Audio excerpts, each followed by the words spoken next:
안녕하세요. 김호준입니다. 18세기 중엽 포르투갈 리스본에서 대지진이 있었습니다. 인구의 5분의 1이 사망한 이 대재앙은 만성절에 일어났고 신은 언제나 최선의 세계, 최선의 상태를 유지한다는 신정론을 기반한 세계관이 지배하던 그 시절 신학자들은 신의 분노를 이야기했습니다. 이에 사상가 볼테르는 죄 없는 사람들이 죽는 것이 어찌 신의 뜻이냐고 묻죠.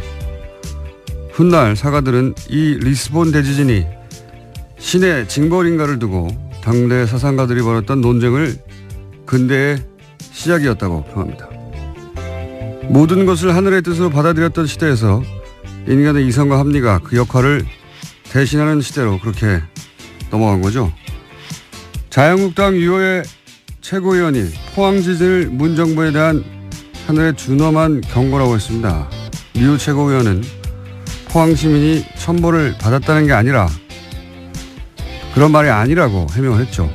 하지만 그 논리대로 해석을 하더라도 문재인 정부에 경고하느라 포항 시민이 재해를 당한 셈이 되는 건 마찬가지입니다. 이 발상이 대한민국 보수의 현 주소입니다. 대한민국 보수에게 근대는 아직도 제대로 오지 않았다. 김원준 생각이었습니다.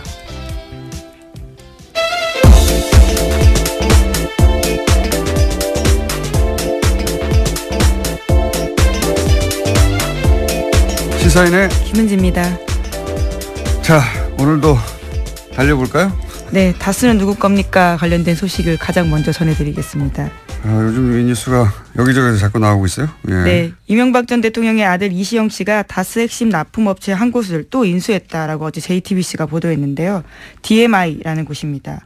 이 DMI는 다스 납품업체에 있는데 자동차 시트 뼈대를 만드는 곳입니다.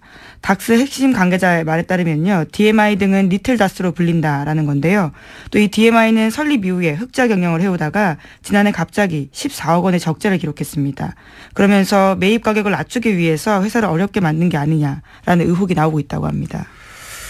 지난번과 마찬가지 케이스죠. 예. 네, 그렇죠. 한번 전해드린 바가 있는데요. 네, 100만 원에 어떻게 600억짜리 다운을 매입했느냐. 알고 보니 100만 원에 매입했더라. 그냥 가져갔다는 얘기죠. 근데 계속 흑자를 내다가 바로 직전에. 네, 인수 직전에요. 네, 적자를 기록했는데 이렇다는 얘기는 뒷거래를 했거나 아니면 일부러 적자가 나도록 다스에서 물량을 주지 않았거나 뭐 그런 케이스 중에 하나일 거라고. 근데 이제 결론은 똑같은 거죠. 결론은 다스가 이제 실소유주 논란을 펼 수 없으니까 이시영 씨에게 비밀리에 승계 작업을 하던 것들이 지금 들키는 와중이다. 이렇게 볼 수 있는 거죠. 네, 핵심 협력 회사들을 통해서 우회해서 경영권을 넘겨주는 게 아니냐라고 전문가들이 의심하고 있습니다. 예전에 삼성 이건희 회장이 이재용 부회장에게 삼성 물려주기 위해서 이제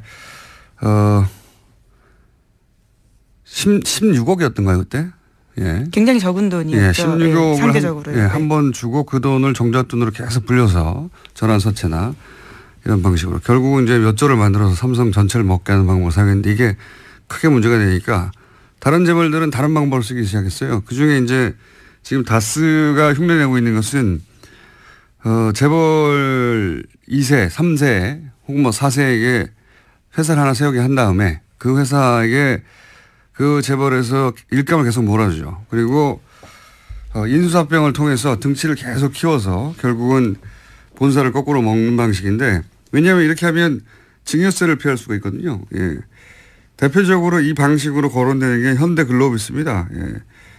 현대글로비스 예를 들어서 현대차, 기아차 수출하게 되면 그 운송 물량이 있을 거 아닙니까? 그 물량을 원래 다른 회사가 하던 거를 빼가지고 현대차, 기아차의 해외 수출 운송 물량의 절반 이상을 이제는 현대글로비스가 해요. 그러면 글로비스는 계속 주가가 올라가겠죠. 예. 그리고 그 오른 주가를 가지고 이제 합병을 하거나 주식 교환을 통해서 현대차의 지배 주주가 되어 간다. 뭐 이런 방식인데 재벌들이 많이 하는 방식입니다. 네, 이런 핵심 업체를 인수할 때요. 다스 본사에서 부장급 직원이나 이런 사람들이 나와서 실무 작업을 지휘했다라는 증언도 있습니다. 그리고 근데 인수가 끝나면 다시 다스로 돌아갔다라고 하는 건데요. 회사 이름을 바꾸거나 경영 목표를 결정하는 일 등에 있어서 다스 사람들이 직접적으로 관여했다라는 거죠. 직접적으로 관여했겠죠. 근데 문제는 뭐냐면 다스 이명박 전 대통령은 다스의 주식이 하나도 없거든요. 공식적으로. 그런데 이 다스가 왜 이명박 대통령의 아들에게 승계되고 있느냐. 예. 당연히 실소유주 논란이 나올 수밖에 없고 그 실소유주는 물려받은 사람의 아버지가 실소유주일 수밖에 없으니까 이명박 전 대통령이 거론될 수밖에 없는 거죠. 예. 그런 이야기입니다. 네. 어제 JTBC 보도는 이명박 전 대통령이 실소유주 논란이 있는 다스가 이명박 대통령의 아들 이시영 씨에게 재벌들이 하는 방식으로 승계되고 있다. 그리고 그 승계 방식의 장점 중에 하나는 비밀리에 할 수도 있고. 지금 다 들켰습니다. 네, 지금 다 모조리 들켜간. 비밀이라고 하긴요. 비밀리에 상장을 하기 전에 이렇게 해서 나중에 상장을 하려고 했던 것 같아요. 예. 그런데 이제 그러면 상장하기 전에 비상장 회사에서 이런 일이 벌어지는 건 잘 알아내기 힘들거든요. 이 모든 건 사실은 140억 때문이에요. 이 140억을 포기했으면 이렇게까지 오기 힘들었습니다. 140억을 계속 파다 보니까 결국은 여기까지 나오게 된 겁니다. 네. 몇 년 전에 이 140억을 포기하지 못한 아버지의 끝없는 돈에 대한 욕망이 결국은 파국을 부를 것이다. 5년, 6년 전에 그런 말을 한 적이 있는데 그걸로 가고 있습니다. 자, 그런 뉴스고요. 두 번째 뉴스는 뭡니까? 네, 국정원 특수활동비 관련된 소식도 계속 전해드리고 있습니다. 검찰이 어제 관련된 혐의로요. 최경환 자유한국당 의원의 집과 사무실 압수수색했는데요. 국정원 특수활동비 1억 원 받았다라는 혐의입니다. 하지만 최 의원은 계속해서 이를 부인하고 있는데요. 어제 관련된 중요한 증언이 나왔습니다. 이현수 전 국정원 기조실장이 자기가 직접 돈을 줬다라는 건데요. 그러니까 배달 사고의 가능성을 일축한 겁니다. 동시에 자신과 함께 다른 국정원 직원도 함께 돈을 줬다라고 했기 때문에요. 자신은 돈을 전달하는 게 임무였고 그걸 안 할 수가 없었다라면서 배달 사고 가능성은 있을 수 없는 일이다라고 JTBC를 통해서 밝혔습니다. 뭐 배달 사고라고밖에 할 수 있는 말이 없는데 배달 사고일 수 없다는 정황과 증언들이 이제 계속 나오는 거고 이렇게 되면 또 이제 정치 공작이 아니라 정치 보복이라고 하겠죠. 이 보수 진영에서 정치 보복이라고 계속 주장하는데 이 프레임이 안 먹히고 있는데 계속 얘기해요. 사실 정치 보복심이 있다 이거거든요. 근데 보복심이 있다 없다 따지는 건 아무 의미가 없는 게 개개인들이 보복심이 있을 수도 있고 없을 수도 있어요. 근데 누가 그 마음을 꺼내서 판별할 수가 있습니까? 그래서 예전에는 그럴 수 없기 때문에 마구 질렀거든요. 누구 심령 수사들도 아니고. 근데 지금 이루어지는 수사가 공동체를 해치는 중대한 범죄가 있느냐. 그런 행위들이 있으면 입보도 처벌하는 거고요. 네, 법과 절차를 따라서 하고 있는 거죠. 없으면 미워도 처벌할 수 없는 거고요. 네, 영장은 다 법원을 통해서 나오고 있습니다. 그걸 다 구분할 수 있게 된 것이 현재 시민의 수준이거든요. 그러니까 저는 최근에 이제 보수 정당들이 여기 대응할 때 끊임없이 정치보복, 보수 정당뿐만 아니죠. 조정동도 계속 정치보복을 되뇌이는데 이게 안 통한다는 걸 몰라요. 모르는 것 같아요. 그게 이제 보수 정권 한 10여 년 하는 동안 지상파들도 자기 입맛대로 장악을 해서 본인들이 원하는 논리만 주류 미디어에 계속 등장하니까 자기들 프레임이 자기들이 속아 넘어간 거예요. 그 10년 동안 일반 시민들은 사실은 굉장히 다변화된 미디어 플랫폼으로 스스로 뉴스 찾아보고 스스로 뉴스를 전파하고 그렇게 진화를 했는데 이 한 10여 년간 자기들을 보호할 거라고 생각하고 그렇게 장악하게 된 미디어 거기에 둘러싸여서 진화의 시간을 보수가 놓친 겁니다. 그러다 보니까 보수 정당에서 이럴 경우에 검찰도 계속 때리잖아요. 끊임없이 때리거든요. 그러니까 근데 지금 검찰은 청와대가 컨트롤해서 하명 수사하고 이런 게 아니란 말이죠. 지금 보면 여든 야든 민정수석도 잡잖아요. 국정원이든 검찰이든 걸리면 걸린 대로 다 촉촉 수사해버리겠다. 네, 정무수석. 정무수석이죠. 민정수석은 민정수석은 예, 어제 국회에 왔습니다. 그렇군요. 예. 조국 민정수석, 정무수석, 네, 전명환 정무수석. 그러니까 이 10년간을 보수 정권을 겪으면서 검찰이 깨달은 거예요. 그러니까 문재인 정부를 맞이하면서 검찰이 깨달은 바, 이거 검찰의 방식인 거죠. 여기서는 여든 야든 국정이든 검찰이든 무슨 청와대든 족족 다 수사해버리겠다. 근데 이제 과거에 하던 방식으로 정권의 부담이 되라고 조중동을 통해서 혹은 뭐 검찰의 부담을 느끼라고 계속 정치보복이라고 하는데 정치보복 하명수사 막 검찰도 공격하고 그런 얘기를 한다고 청와대가 부담 느끼지도 않고 문재인 대통령이 그런 사람도 아니고 검찰은 점점 약이 오르고 이런 보복 정치 주구장창 얘기하는 건 자기들 무덤을 파는 겁니다. 이 문화 지체를 따라잡지 못하면 앞으로 보수 오랫동안 힘듭니다. 이런 얘기 안 통한다는 거, 단순히 안 통한다는 게 아니라 본인들에게 해가 돼요. 제가 말한다고 제 말 듣겠습니까만은 다음 뉴스는요. 네, 특수활동비 관련된 소식 하나만 더 전해드리면요. 어제 더불어민주당 원혜영 의원이 자유한국당 홍준표 대표의 특수활동비 관련된 발언에 대해서 거짓말이다라고 선을 그었습니다. 홍 대표가 자신이 국회 운영위원장을 맡았던 당시에 국회 특수활동비로 야당 원내대표들한테 국회 운영비용으로 일정 금액을 줬다라고 이야기했는데요. 이에 대해서 원혜영 의원은 어떤 돈도 받은 사실이 없다면서 분명한 해명을 요구한다라고 밝혔습니다. 해명과 사과가 없을 경우에는 부득이하게 법적 조치도 검토하지 않을 수 없다라고 했습니다. 이거 홍준표 대표가 곤란한 지경에 처할 것 같은데요. 왜냐하면 한 4천 5천 정도가 매달 국회 특수활동비, 예전에 판공비라고 불렀어요. 이거 판공비라고 불렀는데 뭐 국회 대책비라고도 하고 여하간 지금 뉴스의 흐름에서 얘기하자면 특수활동비죠. 이게 특활비 판공비라고 불렀던 돈인데 이거가 국회 운영위원장 이게 나온단 말이죠. 네, 여당 원내대표가 겸직을 하고 있는 자리입니다. 당시 원내대표였거든요. 당시 여당 원내대표였고 홍준표 대표가 2008년 9년 그러니까 이명박 정부 때죠. 근데 지난 대선 후보 토론회 때 김진태 의원이 무슨 말을 했냐면 당시 후보가 홍준표 대표에게 국회 운영위원장 시절에 판공비 일부를 집에 가져간 건 문제 아니냐. 이 워딩은 김진태 의원이 한 겁니다. 그러니까 이 판공비요 말하자면. 이 판공비에 대해서 집에 가져간 건 문제가 아니냐 그랬더니 당시에 이제 당황했나 봐요. 토론회 때 뭐라고 대답했냐면 정치 작업으로 쓰고 남은 개인 돈은 집에 가져갔다. 이게 애매한 말이잖아요. 그러니까 요는 그때 이제 판공비하고 개인 월급하고 막 섞어서 쓰다가 남은 돈은 이게 개인 돈이니까 섞어 썼다는 얘기죠. 네, 이게 해명이 꼬이게 된 게요. 홍준표 대표가 가장 예민하게 여기고 있는 성원정 리스트와 관련돼 있습니다.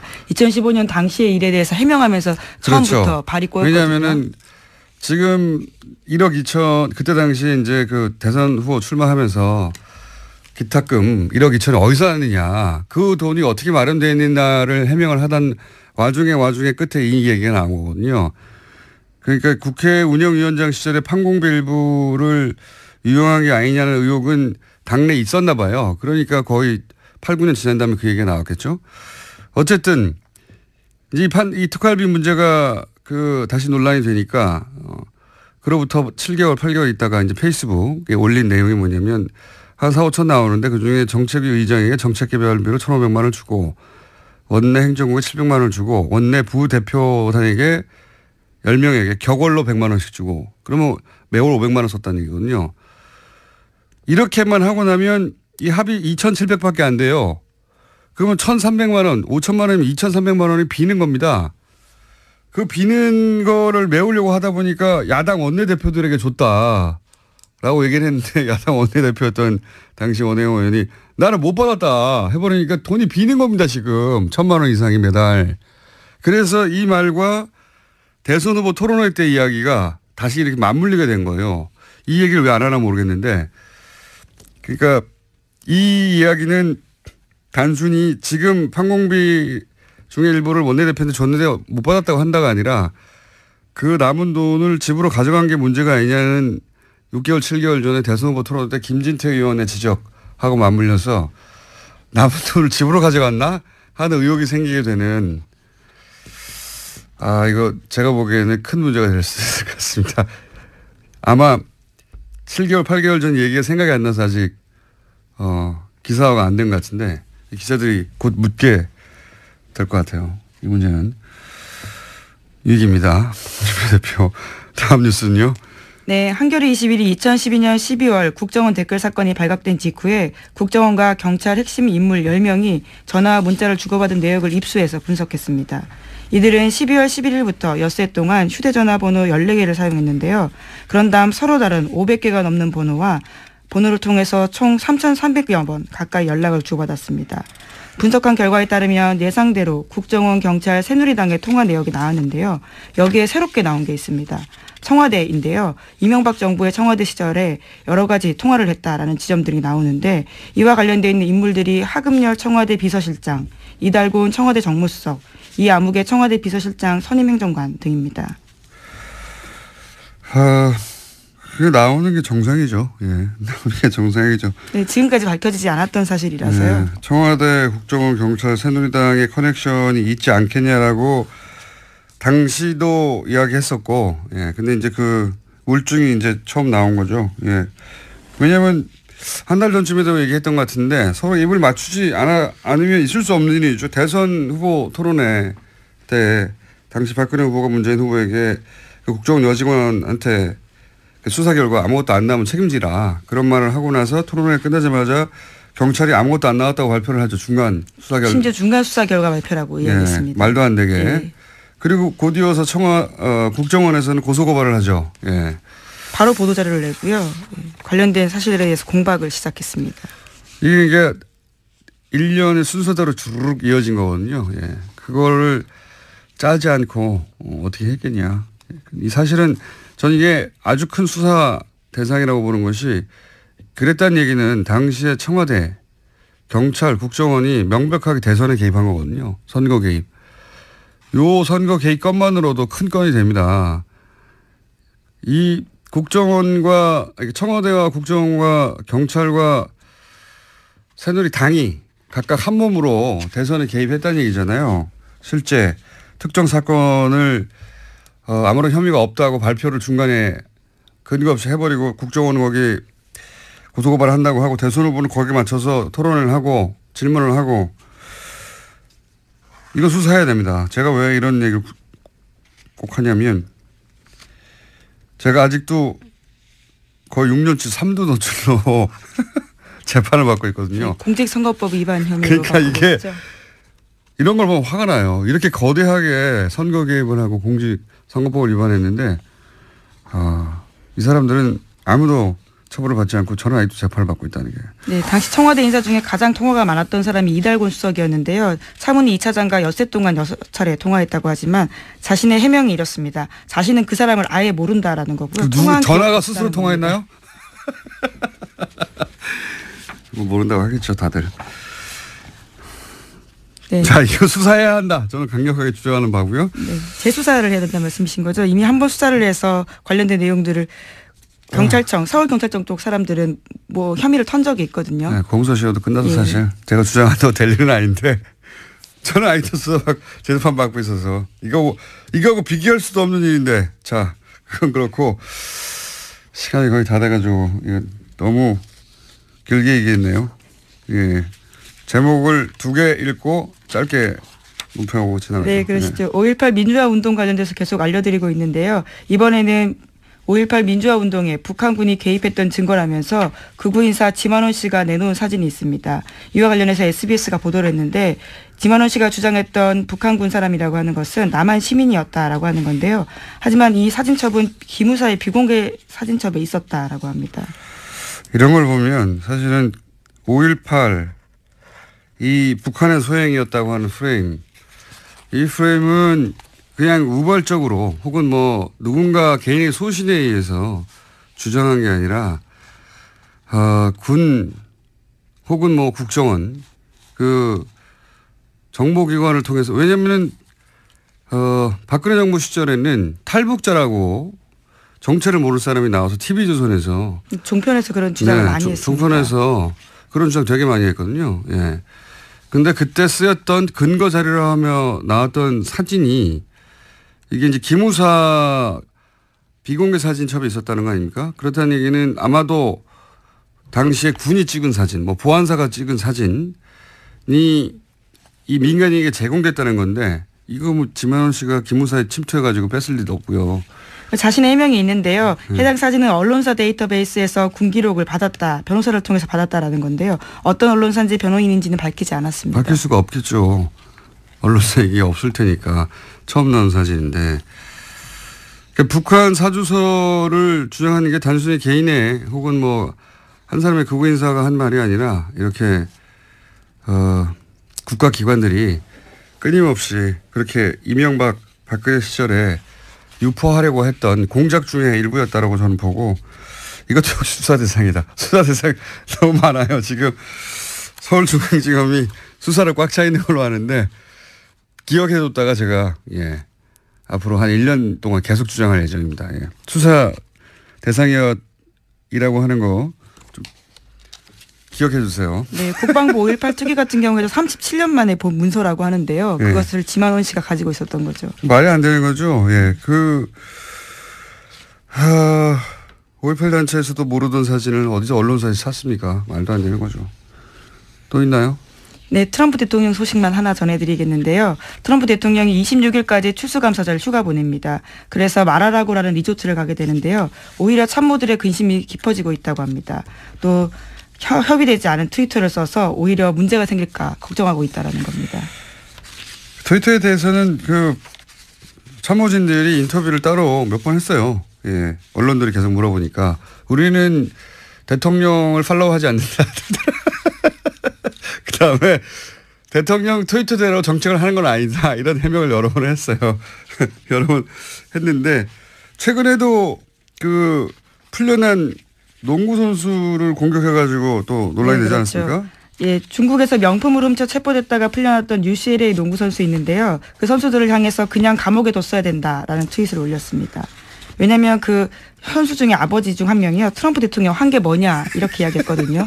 거기에 대한 반박이었습니다. 그러니까 보통 이렇게 그 국가원수가 어떤 큰 일을 하고 그중에 일부가 불만이 있을 수 있잖아요. 그거 개별적으로 대응하지 않거든요. 그런데 선수 아버지가 트럼프 한 게 뭐였냐고 그랬더니 바로 풀려나지 말았어야 했다고. 사실 이렇게 개개인을 상대로 국민 한 사람 한 사람을 대응하는 거거든요. 이런 거 안 합니다, 절대. 이거는 동장 정도만 안 하는 거예요. 굉장히 속 좁은 사람이에요, 진짜. 속 좁은 사람이고 자기밖에 모른다는 게 정말 드러나는 게 이 얘기하니까 또 생각나는데 미국 국무부, 우리로 치면 외교부죠. 외교부에 수많은 자리가 비어 있거든요. 그래서 전직 외교부 관료들이 최근에 정면으로 트럼프를 비판했어요. 이 자리를 채우라고 도대체 뭐 하냐고. 트럼프가 거기에 대해서 말한 게 있습니다. 나만 중요할 뿐이다. 내가 있다는 게 중요하다. 내가 그 자리를 다 대신할 수 있다는 겁니다. 네. 자, 여기까지 하겠습니다. 시사인의 김은지였습니다. 감사합니다. 네. 국군 사이버사령부에 댓글 공작을 내부 고발하신 분이죠. 지난주에 이어 다시 한번 모십니다. 사이버사령부 530 심리전단 김기현 전 부이사관님 나오셨습니다. 안녕하십니까? 네, 안녕하십니까? 예. 지난주에 밝혀졌죠. 다금바리 아이디를 사용하신. 그리고 이걸 최초로 세상에 보도한 KBS 파업 중인 이재석 기자 나오셨습니다. 안녕하십니까? 네, 안녕하세요. 예. 파업 중이기 때문에 저희가 KBS 기자들을 이렇게 빌려 쓰고 있습니다. 지난주 반응이 워낙 폭발적이어서 저희가 다시 한번 모셨습니다. 예. 다금바리 선생님에 대해서 격려의 메시지가 어마어마하게 쏟아졌고요. 휘발유 아이디 소나무. 제가 듣기로는 다음에서 활동하던 소나무를 기억하는 분들도 있더라고요. 격렬하게 활동하시는 분으로. 격렬하지 않았습니다. 네, 저는 양심을 걸고 북한에 대한 대북 심리를 했지 우리 국민한테 심리한 적이 없습니다. 네, 어쨌든 이 자리를 빌어서 댓글을 우리 한 요원들이 전체 그 격렬한 게 아니고 네. 이 격렬하게 한 사람들 아마 부분적으로 제가 해서 말은 않지만은 분류돼 있어요. 아마 분류? 분류. 어떻게 분류되어 있습니까? 그러니까 일반적인 댓글 한 사람과 예. 그러니까 우리끼리 뽑자. 우리끼리 뽑자. 우리끼리 인원을 뽑자. 그 인원이 있잖아요. 예. 그분들이 이제 그 통상적으로 이제 그 댓글을 정치 댓글 단 거지 우리 심리전단 요원 전체가 이 정치 댓글 단 게 아닙니다. 저는. 아, 그러면은 예를 들어서 이명박 정부를 옹호하고 네. 뭐 예를 들어서 무슨 어떤 정책에 대해서 이거 막 칭찬하고 이렇게 소위 이제 정부 선풀이죠. 네.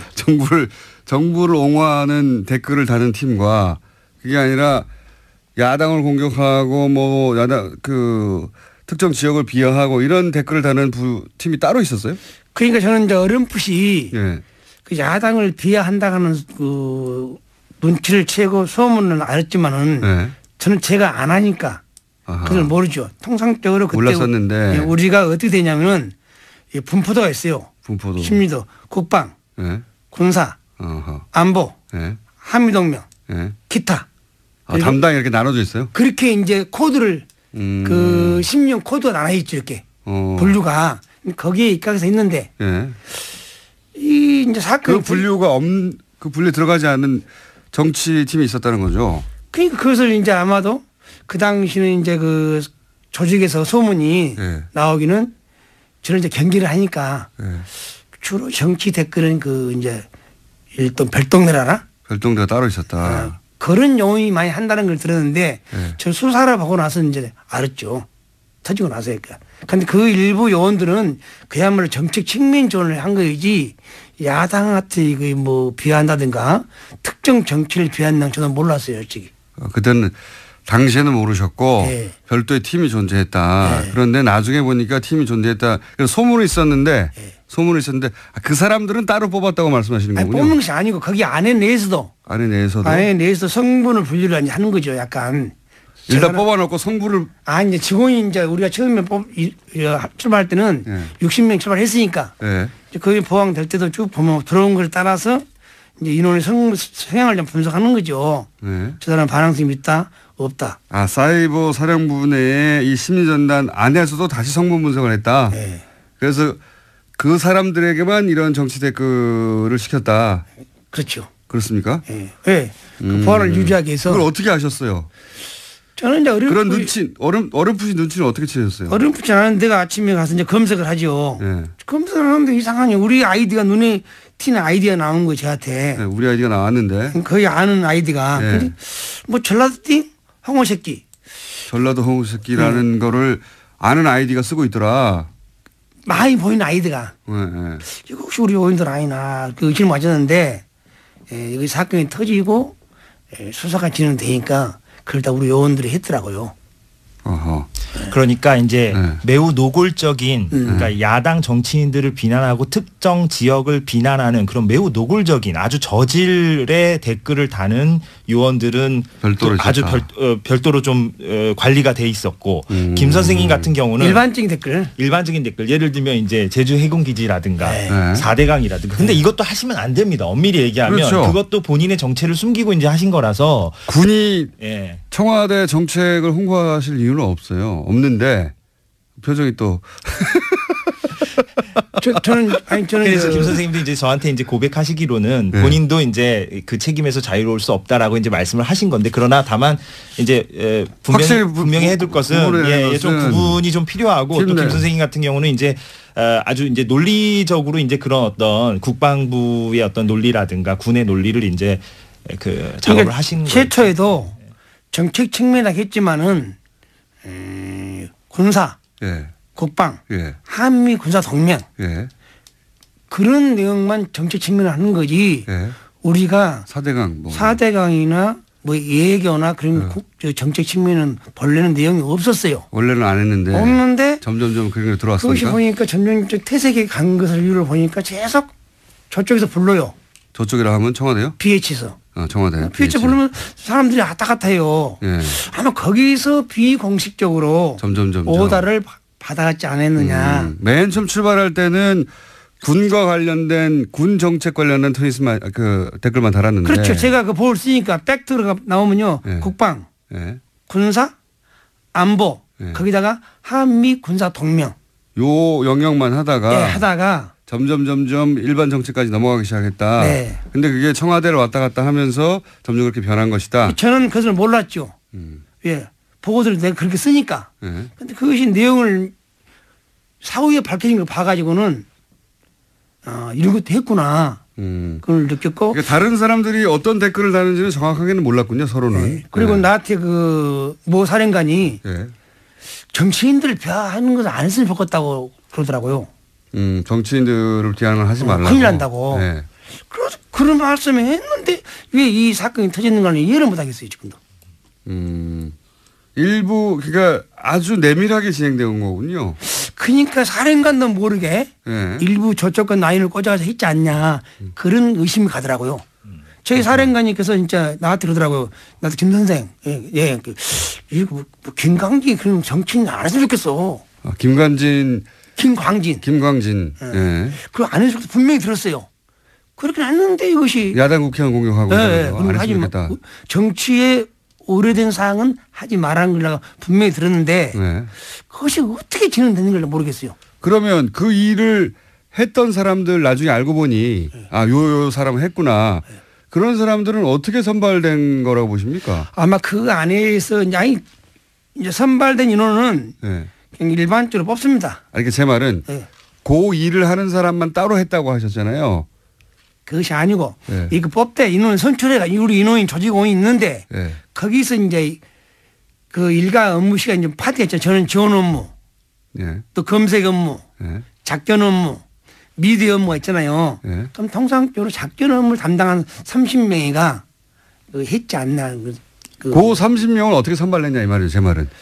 그 요원들인데. 예. 그 안에서 어떻게 뽑았냐 이거죠 다시. 아무래도 이제 충성심이 좀 높아 보이고 말하자면 김 선생님처럼 좀 이렇게 쓴소리를 하는 사람이 아닌 사람들로 그래서 이제 최근에 언론 보도가 된 게 이제 우리 편이라는 단어가 이제 그런 맥락에서 이제 나온 거 아니겠습니까? 이제 우리 편을 뽑아야 된다라는 맥락도 말을 잘 듣고 이제 어떤 쓴소리를 내지 않는 요원들 중심으로 지금 말씀하신 게 이제 2대 그러니까 530 심리전단 안에 조직이 이제 1과 1대, 2대, 3대, 5대 이렇게 이제 구분이 되어 있는데요. 이건 뭐 아주 구체적으로 들어가는 내용이긴 합니다만 그 중에 이제 2대 그 조직이 그런 어떤 매우 전문적인 제가 궁금한 거기까지 이제 알아듣는데 제가 궁금한 것은 심리 전단에 이제 뽑혔다는 자체가 그런 충성심이나 이런 거 확인된 다음에 들어온 건데 그 안에서 다시 어떻게 뽑았냐는 거죠.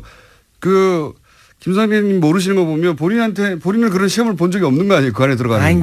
이제 조직을 모르니까 조직이 많이 100명이다. 네. 그럼 100명이 있으면은 심리를 수용하기 위해서 세부 내용도 있죠. 네. A, B, C, D인데 B 직원들. 네. B 직원들이 이제 거기 좀 많이 관여했는 거죠. 내가 왜 얘기하냐면 통상적으로 이 보고서 쓸 때는 네.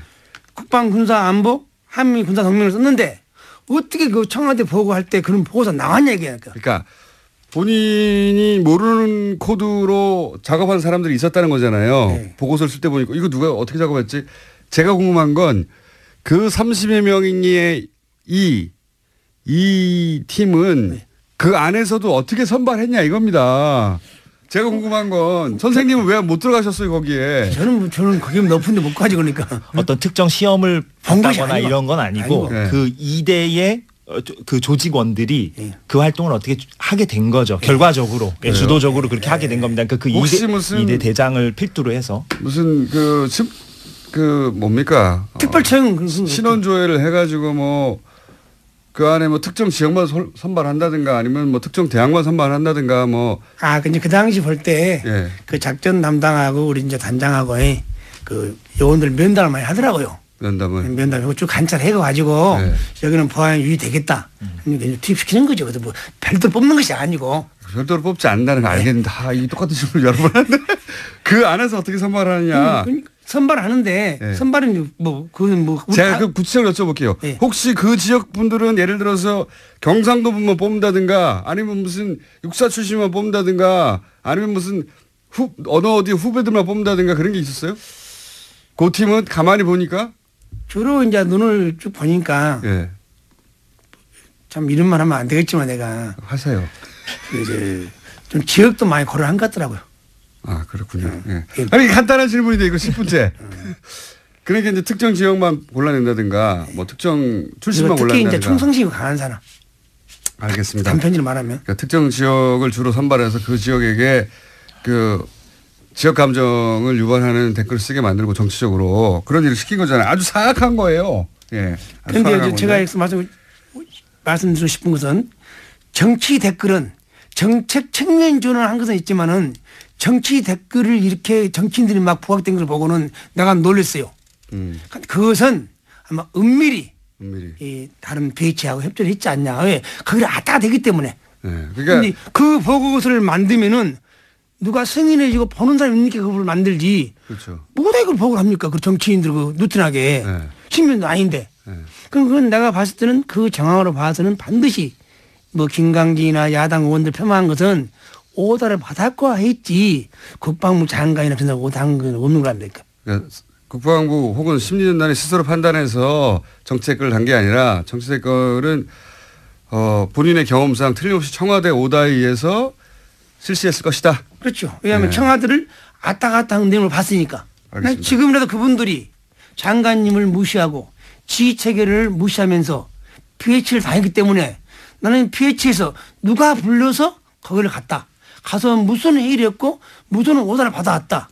그분들이 깨끗하게 양심선언을 좋겠으면 될까. 현 단계에서는. 그래야 우리 안보가 더 튼튼해지고 이걸로 혼란이 안 오죠. 예. 알겠습니다. 자, 지난주에 저희가 얘기하려다가 시간이 부족해서 못했던 것 중에 오늘 제가 질문 하나가 거의 10분을 까먹어가지고 그러니까 특정 지역 출신들을 골라가지고 특정 지역을 공격하게 만든 거잖아요. 그 얘기를 질문하고 싶었는데 힘들었습니다. 지난주에 이거 있지 않습니까? 김석중 씨. 네. 김석중 씨가 양심 선언을 하려고 했던 네, 그런 의지를 가지고 있었던 친구였는데 그 김석중 씨가 교통사고로 사망을 했습니다. 그런데 교통사고로 사망한 것에 대해서 유가족들은 당연히 의혹을 제기합니다. 그죠? 예. 의혹을 제기하는데. 뭐 결과적으로는 물론 가해자와 합의를 하긴 했습니다. 예. 네. 예. 근데 이제 지난 시간에 잠깐 말씀하셨지만 정황 자체는 중간에 전입을 온 분이고 이분이 네네. 전입을 와서 그런데 그 댓글 수사가 진행되는 동안 이분이 다른 곳으로 잠깐 교육 갔다 하죠. 교육 갔다 오는 바람에 이분이 쓰던 컴퓨터를 그냥 두고 제 방에 방치해놓고 갔죠. 압수수색이 안 되는 바람에 그 안에 자료들이 들어 있었다. 네네. 그렇죠. 네. 그래서 나중에 봤더니 자료가 잔뜩 들어 있는데 그 자료 중에 이분이 보니까 자신이 작성하지 않은 청와대 문건이 그 안에서 나왔다는 거 아닙니까? 그렇죠? 그렇게 김 선생님에게 제가 얘기를 했다. 이제 와서 나타나는 말이 이 CD를 가지고 와서 저한테 형님이라고요. 형님, 내가 작성하는 보고서 이 안에 많습니다. 무슨 보고야? 그랬더니 본인이 작성하지 않은 보고서가 많다. 무슨 보고야? 청와대 보고한 용의가 많다고 그래요. 그 CD를 나한테 주더라고요. 보고를 하라고. 그냥 보고하지 않겠다. 가지고 가라. 그렇게 끝냈죠. 그리고 나서 이제 이분이 내부 고발자로 지목이 됐다면서요. 네. 그래서 괴로워하고 그러다가 이분을 다른 곳으로 전출을 보냈다면서요. 그렇습니다. 네. 그러니까 저 내부 고발자를 받았지만은 그 이전까지도 조금 행동이 좀 부실했어요. 업무가 좀 나태하고 그렇게 했는데 아마도 이제 그렇게 나태하다 보니까 제보자가 아니냐. 그렇게 어명을 받아가면서 저는 대구 가서 죽는까지는 모릅니다. 가기 전에 50일 동안 거기서 인간 이하 취급을 받았죠. 그 안에서. 대갑질 받았죠. 사병들하고 같이 가둬놓고 규정도 없는 거 혼자 있게 만들고 그래서 내가 몇 번 건의했죠. 저분도 한 인격체니 일단 죄를 지었으면 관련 규정과 절차에 따라서 징계를 합시다. 그러나서 여기서 교육을 쉽게 쓰든가 보내는 거 해야지 저렇게 막무가내 가둬놓으면 인권을 무시하고 가둬놨죠. 가두는 거 아니라 좀 심한 말이지만은 그 병사들 같이 놔둔 거지. 간부인데. 간부를 병사들하고 따로 아니 건물 출입구 옆에 안내 데스크에 예. 가둬놨어요? 예, 사병들하고 사실상 이제 가둬놨다는 표현은 좀 뭐 그럴 수 있겠습니다만, 예, 그러니까 거기에 이제 방치죠 한마디로, 그러니까 예, 그러니까 한마디로 위에서 속된 말로 좀 찍혀서, 예, 그래서 구석에 처박아놨군요 한마디로 말해서. 구석에 처박아놨는데 지금도 기분 나쁘고 내가 몇 번 갔어요. 네. 가서 이 사항은 빨리 해결하자. 그러니까 처벌하는 것도 아니고 그렇다고 다른 곳으로 보내는 것도 아니고. 그러면서 이제 협박하고 회유하고 겁박하면서 너가 이거 있을래? 너 대구로 갈래? 아니 다른 데로 갈래? 그런데 그분한테 다른 데로 전출 가는 그분한테 조심하라고 그러셨다면서요? 함부로 안 가지고 저한테 이제 너 가니 비 오는 날 가지 말고. 비 오는 날. 예, 술 먹지 말고. 네. 그리고 밤에 가지 말아라. 왜 그렇게 말씀하셨어요? 특히 갓길 가지 말고. 갓길 가지 마라? 예. 왜 그렇게 말씀하셨어요? 제 직감으로 이제 말한 거지. 직감으로요? 예. 과거에 혹시 계속 이제 방첩 관련 일을 하셨으니까 첩보 일을 하셨으니까 과거에 혹시 이 죽음은 이상하다 그런 기억 때문에 그런 말씀하셨어요? 그런 것보다는 자기 안전을 위해서 내가 선별해서 충고해 준 거죠. 뜬금없이 전술 가는 사람한테 왜 갓길 다니지 말고 밤에 다니지 말고. 제가 또 양심선언으로 말하기 때문에 네. 그런 말을 돌았어요. 그럼 또 누가 암만 그 사람이 민주국가에도 암만 정부도 반대파 있지 않습니까? 혹시 반대파가 해코지하지 않나 그래서 내가 주의를 줬죠. 그러니까 네. 그런 주의를 주신 이유가 있을 거 아닙니까? 혹시 그걸 은폐하는 세력들이 네. 자기를 합리화하기 위해서 네. 그걸 나가면 자기 합리 안 되잖아요. 입을 막기 위해서. 입을 막기 위해서 할 수도 있다. 그렇게 생각하셨어요? 최고의 가능성을 내가 열어놓고 말한 거죠. 그런 일을 보신 적 있으세요? 없죠. 저는. 없는데 왜 그런 말씀하셨어요? 어쨌든 그런 말씀을 하신 건 사실이에요. 사실이고 제가. 예. 갓길 다니지 마라, 밤길 다니지 마라, 술 먹지 마라. 네. 그런데 이분이 실제로 술을 한잔 하셨다고 하는. 그렇게 추정이 됩니다. 확인은 안 되고. 술을 마셨는지 안 마셨는지 확인이 안 되는데 술 마셨다고 이제 얘기하고 있는 거죠. 예. 그리고 실제로 어떤 길에 갓길. 그러니까 밤 10시에 국도변을 걸어 가시다가 그 경북 경산시 하양읍의 국도변을 걸어 가시다가 이제 차에 걱정하신 대로 됐어요. 그리고 저도 이제 그 당시 이제 좀 이렇게 자유를 제한시켜 놨잖아요. 그 당시에도. 그래서 지인들을 만나면 고향 사람 만나면요 똑같은 말이에요. 갓길 가지 마라. 산에 혼자 가지 말라고요. 산에 혼자 가지 마라. 뭐 아시는 게 있나 본데 과거에 의심 가는 사건들이. 아니 전혀 없습니다.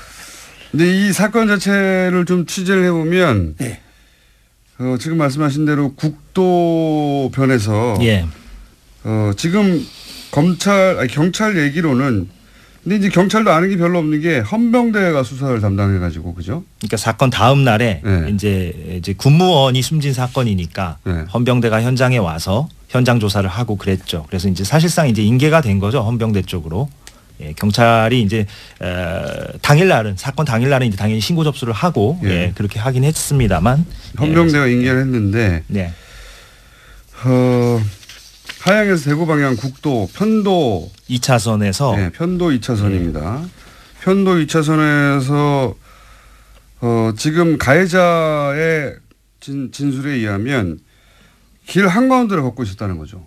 그렇죠. 그러니까 좀 이렇게 옆으로 이렇게 좀 밀착해서 걷는 게 아니라, 그러니까 지금은 인도가 있는데 그 해당 국도에, 근데 그때 당시에 인도 자체가 없었던 길이었습니다. 그때 2014년 사고가 났을 당시에는.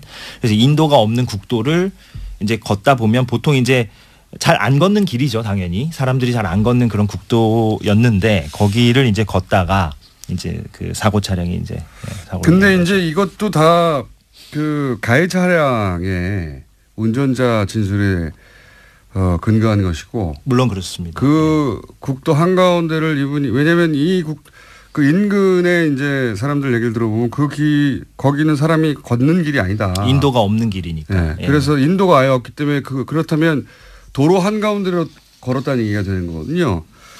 도로 한가운데로 걸어가다가 차에 받쳐 사망했다라고 얘기하는 중입니다.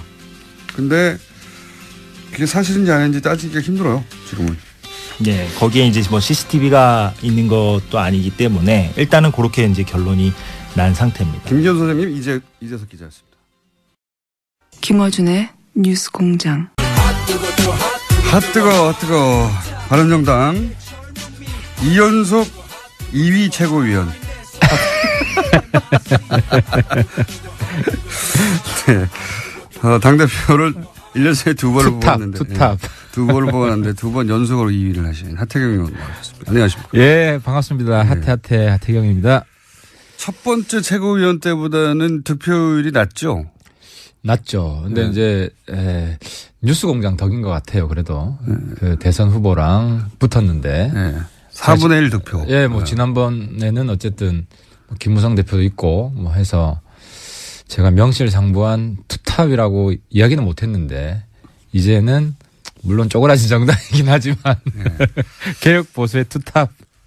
자, 투탑인데 당은 절반으로. 절반으로. 근데 이제 유승민 대표하고 안철수 대표하고 한번 만난 이후로 적어도 국민의당에서는 안철수 대표가 통합으로 가는 당대당 통합으로 가는 로드맵을 확실히 정했나 봐요. 예, 글로 쭉 가는 것 같은데 그 유승민 대표한테는 얘기 들어보셨어요? 이 통합에 대해서? 진지하게 얘기를 했죠. 예. 근데 이야기를 했는데 이제 제가 이건 정말 일관되게 제가 말씀을 드렸는데 선거연대까지는 반드시 한다. 선거연대라는 건 지방선거에서 지방선거까지 후보를 낼 때 연대한다. 그렇죠. 우리가 공동선거를 한다. 이거는 이제 해야 되는 거고. 근데 이제 합당 문제는 별개의 문제다. 물론 이제 우리 당에 합당론자도 있습니다. 지금 11명 중에 몇 명이 합당론자입니까? 정확히 이건 다 모여가지고 국민의당 합당 문제 논의는 안 했는데 한 3-4명 정도는 되는 것 같아요. 서너 명. 합당. 반드시 합당해야 한다. 하는 게 좋다. 기호 3번을 달아야 된다. 근데 이제 어쨌든 최고위원회에 저하고 유승민 대표 생각이 제일 중요합니다. 어쨌든 지금 그 진로를 정하는 데 있어서. 근데 저도 합당을 전제로 우리가 이 국당과 연대를 추진하는 것은 반대하고 이 순리대로 가야 된다.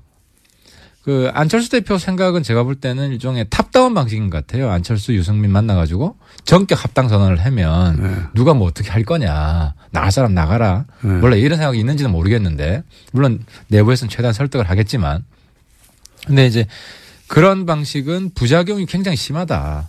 일단 안에서 합당 결사 반대파가 있잖아요. 그럼 불 끄는데 시간 다 보낼 가능성이 있어요. 불을 안 끌려고 그러는 것 같은데요. 제가 보기엔. 근데 이게 그 박지원 전 대표나 이 정치 고단수이기 때문에 이 호남 민심을 들었다 놨다 할 수 있는 분들이거든요. 그랬을 때 이걸 그냥 방치하는 식으로 막 네 마음대로 해라 할 테면 이런 식으로 할 수는 없다라고 저는 보고요.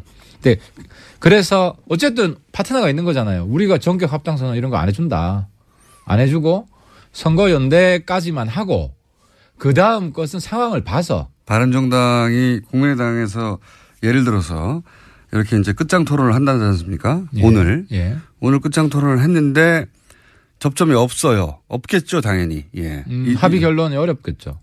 서로 각자의 주장을 하다가 끝나겠죠. 그런데 대략 그 지금 새는 합당의 반대파가 숫자는 더 많지 않습니까, 현재 국민의당 내에서. 국민의당 내에서 합당을 반대하는 쪽이 20명이 넘어갔어요. 예를 들어서. 그리고 그분들이 여차하면 탈당할 수도 있다. 탈당이라보다 이제 이렇게 되면 거의 분당 수준이죠. 반반이니까 거의. 반이 넘을 수도 있으니까. 분당하겠다 했을 때 안철수 대표 입장에서는 이런 계산인 것 같아요. 결국 분당을 하던 탈당을 하던 그런 숫자가 말은 많지만 실제로 얼마나 되겠느냐. 일부 나가도 그렇게 그 과정에서 이제 탈호남하는 이미지를 이제 가지고 그 일부 어차피 말 안 듣고 자기하고 계속 반기를 들고 탐탁치 않아 하던 사람들은 나갈 테면 나가고 그래봐야 크게 숫자 없을 테니까 나머지 한 10명 정도 나가더라도 한 30여 명 가지고 그래서 제가 요즘 역할이 그런 거 아닌가요? 그런 거에 그렇게 보이죠. 제가 요즘 역할이 국민의당 구당파 역할을 해주고 있는 것 같아요. 사실 제가 어제 중재안을 낸 거예요. 안 대표 쪽이랑 소위 말하는 뭐 비한 반한 계열이랑 그래서 이제 어떤 중재안을 내셨죠? 선거연대를 하자. 이거 합당 아니다. 그러니까 의원님 얘기를 듣지는 않겠죠. 아니 근데 이게 제 이야기를 들어야 되는 게 박지원 대표님도 제가 볼 때는 조금 과도하신 게 아니 합당 파트너로 바른정당 있고 거기 사실상 뭐 우리 당 지도부를 대변하는 제가 합당은 아니라고 이야기를 하잖아요. 아니 그런데 안철수 대표는 오늘 의총석상에서 그럴 거예요. 반드시 합당하자는 건 아니다. 근데 연대를 강화하자는 거다. 그렇게 말이 아니라 통합으로 가야 한다고 지금 계속 메시지가 나오니까. 안 대표 부근에서 나오는 거죠. 네. 부근에서 나오는 거고 안 대표 입장에서는 대표니까 여러 목소리 수렴해야 되는 거고. 본인의 생각이 그런 것 같은데요. 아니 그래서 아니에요. 의총하다 보면 또 그렇게 안 돼요. 이 대표는 자기 이야기를 먼저 발제를 하는 게 아니라 여러 사람들 이야기를 듣고 이제 수렴해서 뭐 어떻게 하겠습니다. 이제 결론을 내줘야 되기 때문에 그래서 제 생각에는 하태경의 중재로 선거연대 정도로 일단 하는 걸로. 그래서 어제 박지원 대표 어디 YTN인가 어디 인터뷰를 보면 그 선거연대는 그럼 반대합니까? 선거연대는 할 수 있지. DJP도 선거연대고. 근데 연대와 합당은 다르다. 선거연대와 합당. 그래서 사실상 국민의당 내에 선거연대를 반대하는 사람은 어제부로 사라졌어요. 공식화된 거예요. 본인이 원하는 대로 보시는군요. 아니, 그러니까 그런 식으로 그 지도부도 끌고 나가지. 저기서 대립을 더 심화시켜가지고 야 계속 싸우자. 제가 안 대표이고 측근이면은 물론 뭐 주도권을 잡기 위해서 초반에 그렇게 몰아붙일 수는 있죠. 하지만 그런 식으로 불을 꺼야 된다 내부에. 왜냐하면 이걸로 확정을 해가지고 합당파 이겼다고 쳐요. 우리가 합당 안 하겠다는데. 그때가 되면 또. 그때가 아니라 오늘 내일 뭐 이번 주에 합당 결의를 하더라도 우리가 합당 좋다 합시다. 그러면 바른정당에서는 어떠한 경우에도 지방선거 전에는 합당 안 합니까? 예를 들어서 한 25명이 나갔어요. 15명 남았어요. 15명 남았는데 합당하자고 그래요. 그런 식으로 이야기하면 한국당하고도 정치는 생물인데 홍준표 날라가고 이제 보수에 아무도 없다. 좀 살려주세요. 우리 보고 당권 잡아라. 이러면 우리 그냥 점령군으로 들어가죠. 거기는 그러니까 그런 일이 일어날 기미가 별로 안 보이지만. 있죠. 홍준표 대표가 요즘 막 활동비로 스텝이 꼬이잖아요. 여기서 그 말씀만 드릴게요. 특활비. 특수활동비를 처음에는 국회 운영위원장 있을 와이프한테 특수활동비를 줬다. 남는 거를. 그러다가 어제는 페이스북에 그 특활비로 준 게 아니고 월급 남는 거로 줬다. 근데 이거는 제가 말씀드릴 수 있는 게 월급으로 주면 현금으로 안 줘요. 계좌로 들어갔다 계좌로 들어가지. 특활비는 현금으로 줍니다. 현금으로 나오기 때문에. 그래서 근데 월급을 현금으로 줬다. 이거는 국회의원 해본 사람 입장에서는 말이 안 되는 거다. 말이 안 된다. 그리고 두 번째로는 여기 비니까. 그러니까 지금 특활비로 와이프한테 줬다 한 거를 월급으로 준 거 됩니까? 이런 식으로 얘기했죠. 좀 더 제가 보강 설명을 하자면 홍준표 대표 여기 안 계시니까. 본인이 이제 특활비, 판공비라고 불렀죠, 그때는. 판공비죠. 그게 그거예요. 근데. 좀 달라요. 판공비는 영수증이 있어요. 근데 특활비는 영수증이 없어요. 근데 이제 그걸 섞어서 얘기한 것 같아요, 보니까. 국회 운영위원장 몫으로 나온 판공비. 그 판공비 한 4, 5천 되는데 그 중에 일부를 집에 갖다 준 거 아니냐라고 김진태 의원이 이제 토론회 과정에서 지적을 하거든요. 약간 당황을 했어요. 그래서 아니 이제 정치 자금으로 쓰다가 남는 거는 내가 월급하고 섞어 썼기 때문에 집에 갖다 줬다. 집에 갖다 줬다를 부인하진 않았어요. 뭔가. 김진태 의원도 뭔가를 들었고 그리고 홍준표 대표도 그 자리에서는 바로 반박하지 못하고 섞어서 썼다. 이렇게 얘기했는데 지금은 섞어 쓸 수 없다. 월급이라면 통장으로 들어갔어야 되는 거다. 이렇게 말씀하시는 거고. 그리고 또 하나는 이제 나머지 비니까 아무리 이제 계산을 해도 야당 원내대표 이때 줬다고 했더니 야당 원내대표 당시 했던 원혜영 대표 난 받은 적이 없다. 의원이. 그렇죠. 부인을 해버렸죠. 그러니까 이게 돈이 좀 빕니다. 그게 운영이라는 상임위잖아요. 상임위가 있으면 상임위원장도 특활비가 있습니다. 특활비가 있으면 간사들한테도 얼마씩 줘요. 그래서 제가 오늘 폭탄 선언 좀 하려고 그러는데 네. 딴 게 아니라 폭탄 아니기만 해봐요. 국회 특활비 폐지를 해야 됩니다. 아예 폐지를 하죠? 아예 폐지를 해야 됩니다. 그러니까 무슨 이야기냐면 활동비를 없애자는 게 아니라 영수증을 다 첨부하게끔 해야 된다는 거죠. 지금 저도 기분이 나빠요. 예를 들어 이제 특활비를 국회에서 제가 받잖아요. 네. 받으면 어떤 때 주냐면 뭐 새롭게 특위를 만들어서 네. 우리가 추가 근무를 하는 거예요. 그거는 아주 오래된 관행이죠, 국회. 네, 그러면은 그 간사들이나 할 때 봉투를 주는 거예요. 네. 그럼 꼭 보스가 밑에 사람 주듯이 네. 아이 수고했어. 네. 아니, 같은 국회의원끼리. 그리고 이제 그걸 받아서 밥 먹으라고 하면 가서 밥 먹죠. 우리 밥 먹죠. 예. 뭐 그렇게 쓰는 건데. 네. 근데 이제 기분이 나빠서 안 받지는 않으셨잖아요. 그래서 이제는 거부하겠다. 이제는 거부하겠다. 이제 왜냐하면 이번에 국회 특활비도 개혁을 해야 된다. 그래서 저는 어제 정세균 의장님이 뭐 국정원 특활비 받았다는 의원들 이름 나오니까 불쾌하다 이런 말씀 하셨는데 의장님이 그런 말 하실 때가 아니라 그 의장님 특활비가 제일 많거든요. 의장님이 특활비를 이제 없애라. 판공비. 그러니까 판공비 헷갈린다니까. 네. 특활비는 영수증이 없다니까요. 그래서 네. 자기 개인 집한테도 갖다 줘도 되고 유용할 수가 있는 건데 이거를 특활비는 폐지하겠다. 아예 폐지하고 다 영수증 있는 돈으로 바꿔라. 그리고 영수증 없는 돈은 남은 거는 전부 다 포항 지진 성금으로 내겠다. 그래서 이번에 지진성금 내겠다. 이렇게 선언하시고 바른정당은 뭐 이렇게 저렇게 특활비가 나올 수 있는데 전면 수령 거부하겠다. 제가 우리 의원님들 의총을 소집해가지고 대표님 오시면 특활비 수령 거부 선언을 하자. 그리고 특활비 폐지 운동을 대표님 판공비 때문에 안 하실 것 같은데. 우리 대표님도 이제 특활비 안 받겠다. 네. 선언을 하시자고요. 당연히 적으니까 그럴 수 있죠. 조금만 그걸 떠나서. 아니 근데 이게 저도 이 특활비는 말이 안 된다고 생각하는데 굉장히 오래된 관행이더라고요. 국회가 존재해왔던 이래로 항상 액수의 차이는 있어왔던. 근데 과거에는 그랬을 것 같아요. 요즘은 특활비로 저도 뭐 한노위 간사도 하고 뭐 최순실 청문회 때도 위원장 되면 위원장한테 나오고 간사 되면 간사한테 나오고. 그렇죠. 그러니까 일종의 추가 노동수당이에요. 뭐 그런 개념은. 예. 그러니까 이거는 예전에 설날 우리가 이제 떡값이라며 줬던 기업에서도 줬던. 근데 그게 꼭 그 보너스로 들어가지 않는 그런 떡값처럼 수고했어의 개념으로 현금을 준 거거든요. 이게. 현금을 주는 거죠. 그러니까 계좌를 넣어줘도 되고 추가 근무수당이라고 월급 명세서에 이번에 뭐 새로운 특위 새로운 걸 했으니까 얼마 들어가고 이런 식으로 하면 되거든요. 근데 마치 상하관계인 것처럼 국회도 그렇게 움직이고 있다는 거예요. 알겠습니다. 그런 특활비 문제 때문에 홍준표 대표가 위험할 수 있다. 네. 그렇죠. 그래서 비는 특활비 그러면은 월급 줬으면 그 특활비는 어디 줬냐 하니까 야당 원내대표 당시 줬다고 하니까 내가 안 받았다. 그래서 1,000만 원 이상이 빕니다. 사실은. 꽤 많이 비어요.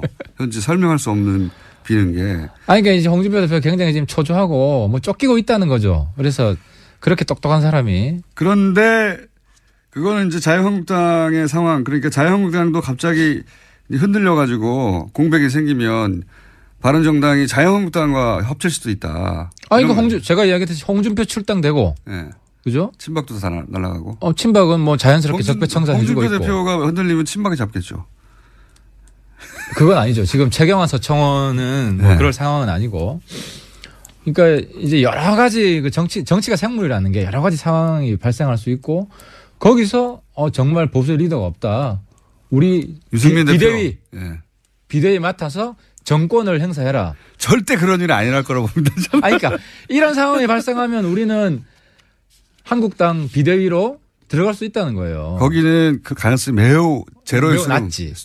제로일 수능하는데. 근데 홍준표가 날아갈 가능성은 전 낮지 않다고 봅니다. 여러 가지 대법원. 홍준표 대표가 혹여 그런 일이 벌어지더라도 바른정당 들어와서 비대위를 니네가 해라. 이건 뭐 본인이 먼저 날아가는데 그때는 본인의 목소리. 그런 일은 안 벌어지더라고요. 근데 이제 제가 지금 말씀드리고 싶은 것은. 근데 국민의당은 지금 사실 끝장 토론이라고 할 만큼 세력도 크고 큰 세력 둘이 부딪혔고 한쪽에서는 뭐 탈당이니 분당이니 심리적 분당이니 이런 얘기가 이미 나온 상태잖아요. 그러니까 아무튼 한쪽이 이렇게 나갔어요. 만약에. 그러면 20명 이상이 나갔다. 예. 먼저 나갔으면은 그러면은 남은 사람들끼리는 편하죠, 이야기가. 근데 문제는 뭐냐면. 제 말이 그겁니다. 그런 걸 그리는 게 아닌가. 그게 아니라는 거예요. 안철수 대표는 바른정당은 제가 아니더라도. 볼 때는 예. 우리랑 비슷한 문제인데 바른정당과 국민의당 둘 다 양당 환원론자가 있는 거예요. 예. 그냥 뭐 소선거구제고 하니까 뭐 이쪽 한국당으로 모여라. 예. 그러니까 박지원 대표도 보면 한국당 제발 좀 가줘. 우리 민주당 가고 싶어. 이게 실제 본마음이 아니냐. 물론 박지원 대표는 100% 그러진 않을 거예요. 근데 다른 몇 분들은 민주당으로 가고 싶은 명분을 자꾸 그러니까 예를 들어 오늘 제가 우리는 바로 합당하겠다라고 하면은 안철수, 하태경, 유승민 간의 합당 모종의 음모가 진행되고 있다. 우리는 이걸 막기 위해서 이제 탈당해가지고 이제 새로운 민주 세력을 그죠? 호남 정통 민주 세력을 우리가 뭐 구출하겠다. 이런 명분을 자꾸 찾으려고 하는 것 같아요. 그래서 그 명분을 안 주려고. 안 주려고 하는 게 아니라 박수 받지 않고 시너지가 없는데 왜 합니까? 안 그래도 쪼그라들었는데 우리는 더 쪼그라드는 이제 더 이상 우리 내려갈 데가 없어요. 자, 그러면은 국민의당과 당대당 통합을 만약에 할 수 있다면 어떤 전제 조건이 있어야 되는 겁니까? 20명 이상 영원한 국민 20명 이상 탈당? 주민들이 박수 쳐주면은 우리 할 수 있어요. 영원한 주민들이 박수 안 쳐줍니다, 지금은. 아니, 여론조사를 보면 호남 보더라도 호남의 지금 민주당 지지가 한 7, 80% 되죠. 그 정도 되겠죠, 뭐. 그죠. 그런데 바른정당 합당에 찬성하는 게 한 37, 8%. 반대하는 게 한 45% 되더라고요. 그거는 국민의당의 권리당원을 대상으로 하는 여론조사예요. 국민의당 권리당원은 한 50%가 바른정당 합당 찬성이고 민주당 합당이 한 10몇 %예요. 그러니까 호남의 여론이 그 바른정당에 대해서 그렇게 나쁘지 않아요. 이건 제가 체감하는데 한번 제가 KTX 타고 광주 내려갔는데 제가 잤거든요. 개의치 않는 거겠죠. 아니 제가 이야기가지고 잤는데 제가 이제 광주 내려간다고 하고 자니까 막 호남 분들이 깨워줘요. 내리라고.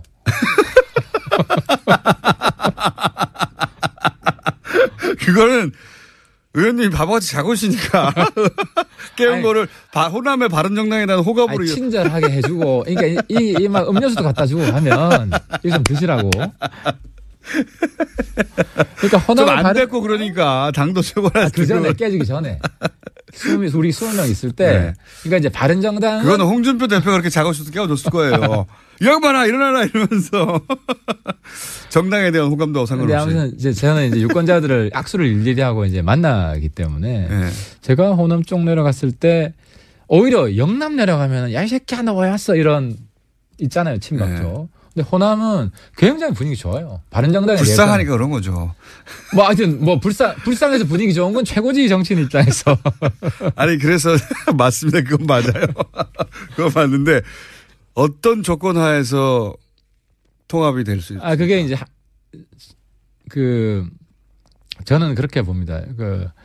유승민하고 안철수 관계는 과거를 굳이 비유하자면 제가 어제는 DJP 왜냐하면 우리가 이제 선거연대를 바라기 때문에 DJP 선거연대에 비유했는데 근데 JP는 당시 정치 스펙트럼을 보면 지금 홍준표랑 가까워요. 가장 오른쪽이잖아요. 그리고 유승민하고 안철수는 YS라는 DJ. YSDJ가 서로 필요할 때 합당을 했다가 경쟁할 때 또 분당을 하고 이런 관계. 그러니까 지금 문재인 대통령 이후에 차기 대권을 보면 이제 민주당에 이제 몇 분이 계시고 민주당 이외에는 그나마 가장 앞서 있는 게 유승민, 안철수라고 보입니다. 제가 볼 때는 보이고 그래서 이 두 분은 어쨌든 대안이 없어요. 제가 볼 땐. 앞으로 대선까지는 큰 새로운 스타가 나오기 전에는. 바른정당에서는 유승민밖에 없고 국민의당에서는 안철수밖에 없다. 그렇죠. 한국당에는 나올 가능성이 별로 없다. 이렇게 봤을 때 굳이 4년 이상 남았는데요. 아니 굳이 명분 없이 합당 안 해도 개인 대선 후보로서의 이 인지도나 지지율이 사라지는 게 아니에요. 그러니까 우리도 계속 떨어지겠죠. 우리도 명분 없이 명분 없이 하는 것보다 명분 있게 도개청청 가는 게 낫죠. 유승민 대표는 그렇습니다. 그렇죠. 예, 확실히. 그러니까 유승민 대표는 선거연대까지만 하더라도 유승민 대표 잃을 게 별로 없다. 우리는 충분히 얻을 거 얻는다는 거죠. 근데 선거연대도 안 될까 봐 제가 박지원 전 대표님한테 사실 선거연대까지는 하자. 그죠. 그건 필요한 거 아니냐. 민주당 안 갈 거면 민주당이 후보 안 될 것도 아니고 선거연대까지는 하자는 거죠. 그리고 그 이후의 상황은 국민한테 맡기자는 거죠. 그러면 바른정당의 핵심 지도부의 본심은 선거연대까지만 가자 이겁니까 일단은? 그건 반드시 하자. 거기까지는 반드시 하자. 반드시 하자. 통합까지는 너무 길도 멀고. 아니 근데 통합은 이게 시너지가 날 수도 있지만 오히려 안 좋을 수도 있다는 거죠. 과정이 어떻게 되냐에 따라서. 과정에 따라서. 무리하지 말자. 그렇죠. 네. 이걸 굳이 무리해서 합당하다가. 자연스럽게 온다면 할 수도 있다. 그렇죠. 그건 굉장히 순리대로 순리대로 갈 일이 지금 없는 상황이니까. 그러니까 지금 저런 상황에서 우리가 뭐 국당 분당을 우리가 촉진시키려고 하태경이 국민의당 파괴조 역할을 안 하겠다는 거죠. 그래서 제가 지난번에 선거연대까지도 안 될까 봐. 아니 박지원 대표 제가 비판한 거는 박지원 대표는 자꾸 바른정당 파괴조 역할을 하시는 거 아니냐. 파괴조라기보다는 있는 그대로 얘기하는 거 아닙니까? 있는 그대로 안 그래요. 안 그래요? 네. 그러니까 저도 그렇게 악심을 품으면은 자꾸 뭐 안철수 합당 우리도 하겠다 뭐 이랬으면 하지. 오늘도 그런 이야기해서 국당의 분란을 조장할 수 있죠 하려면. 그래서 분란이 돼서 바른정당과 통합 반대하는 사람들은 나가버리고. 그렇죠. 그럼 뭐 자연스럽게 통합되니까 남아 있는 사람들끼리. 그렇게 하고 싶은데 그렇게 해봐야. 아니 그렇게 해봐야 정치적으로 우리한테 득될 것도 없고 우리 바른정당의 새로운 개혁보수 스타일도 아니고. 그 완전히 옛날 공작, 구태 이런 정치잖아요. 네, 그 정도 영향이 없어서 그런 건 아니고요. 제가 한마디 하면 또 이 유승민 마음이다 이렇게 해가지고 또 막 하겠죠. 그러면 그냥 드라이하게 국민의당의 분당 가능성은 어떻게 보세요? 얼마나 보세요? 국민의당은 좀 다른 것 같아요. 우리는 다선 위주여가지고 우리 다선들이 한국당 가면 당협위원장을 꽤 차요. 그리고 그 경선을 하더라도 이깁니다. 근데 국민의당은 초선이 많죠. 초선 많죠. 호남 쪽은 27명인가. 이건 정말 내가 정치 실리를 가지고 말씀드린 건데. 그리고 비례가 많고요. 그죠. 그러니까 초선들은 가서 경선에서 거기 다선이 떨어진 다선한테 쉽지가 않아요. 그래서 박지원, 천정배, 정동영 이런 다선들은 그러니까 거기서 보면 안철수 대표한테 막 이렇게 반기를 내는 분들이 대체로 다선들이거든요.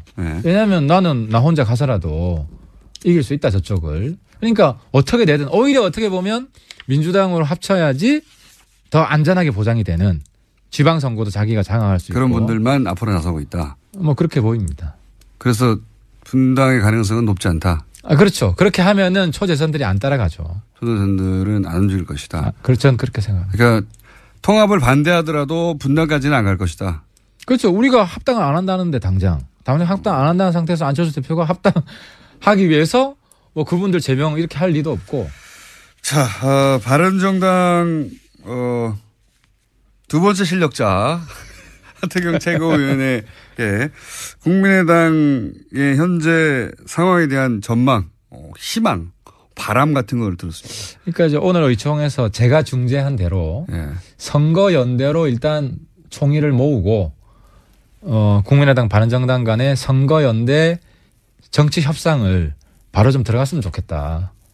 왜냐하면 그래야 우리도 좋은 사람들 다 지금 전면에 내세우고 지방선거 전면전을. 그러면 예를 들어서 선거연대가 됐을 때 구체적으로 예를 들어봐 주세요. 서울시장은 예를 들어서 안철수 대표가 나가라. 그러면 경기도지사는 이 선거연대 누가 나가겠다. 이런 식인 거죠? 그렇죠. 그거를 조합을 짜는 게 제일 중요하죠. 그래서 저는 서울시장은 안철수 대표도 될 수 있고 유승민 대표도 우리가 설득을 해서. 안철수 혹은 유승민 그리고 경기도지사는 예를 들면 남경필 또는 누구. 이런 그렇죠. 식으로. 그런 식으로 예를 들어서 뭐 그래서 제 바람대로는 서울시장 유승민, 국민의당 손학규 또 한 사람 나와서 뭐 세 사람 경선 붙이고 뭐 경기도지사 했는데 또 나가요?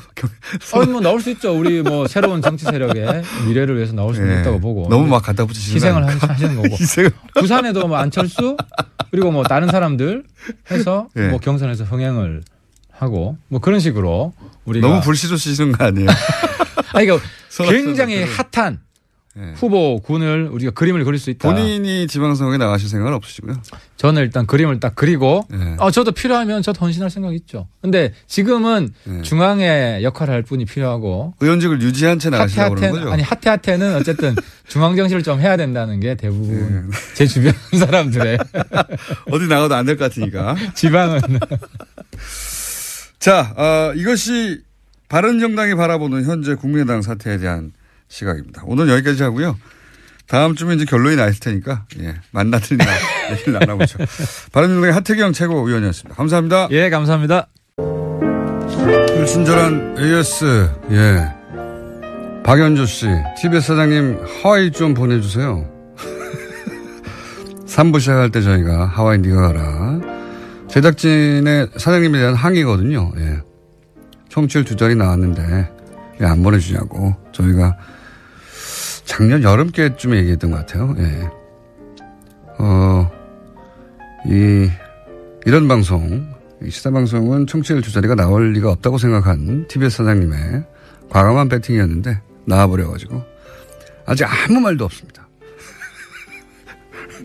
하다못해 하와이는 못 보내주겠고 제주도라도 보내줄게 이런 말조차 나오지 않고 있습니다. 저희가 BGM으로 계속.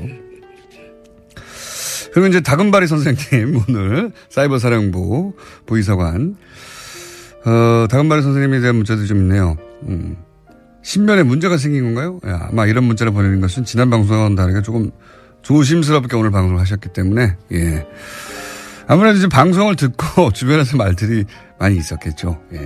그래서 좀 조심스러워 하신 건 사실이고요. 다음 방송에는 좀 더 과감하게 하기로 하고 가셨습니다. 다스가 이명박 전 대통령 실소유주가 확인되면 이명박 전 대통령이 어떤 처벌을 받습니까? 엄청 많죠. 이거 한번 정리해야 되겠네요. 어떤 처벌을 받는가 저희가 한번 정리해서 양지열 변호사를 통해서 저희가 알려드리도록 하겠습니다. 그 외에 가양동 주민 한 분이 소주 특종 소주를 다스처럼이라고 너무 완벽하게 로고를 만들었어요. 완벽하게.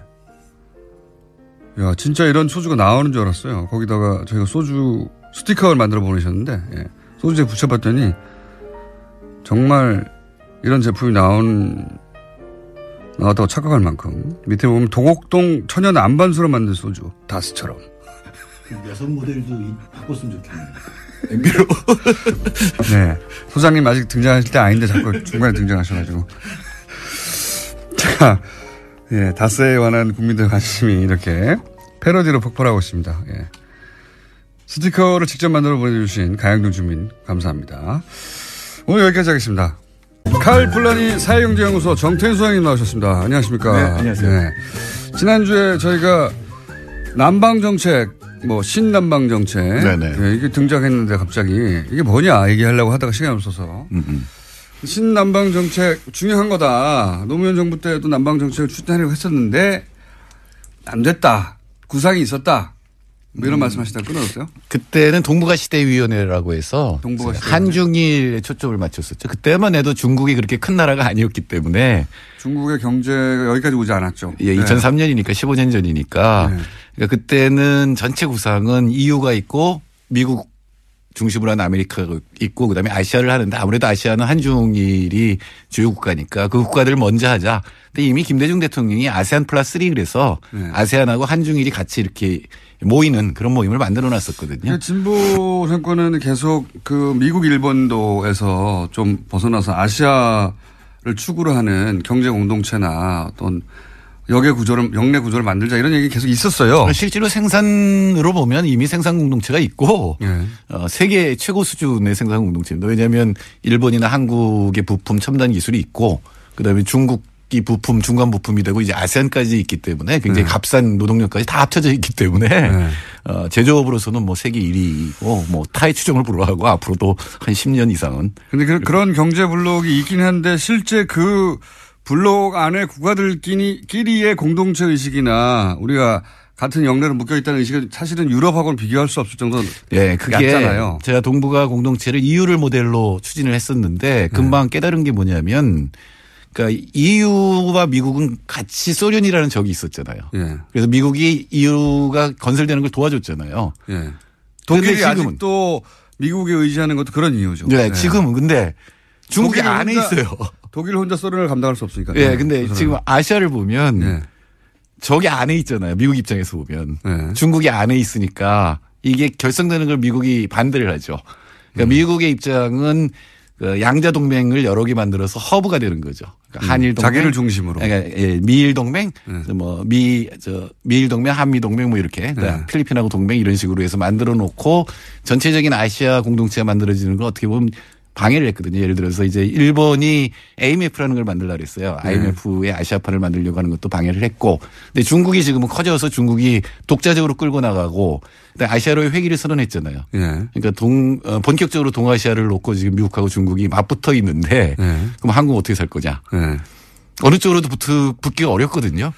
그러니까 중국이 10몇 년 전하고 다르게 중국이 아시아뿐만 아니라 전 세계에 미치는 영향이 굉장히 커졌는데. 그러니까 PPP, 그러니까 물가를 고려한 GDP로 보면 이미 세계 1위거든요.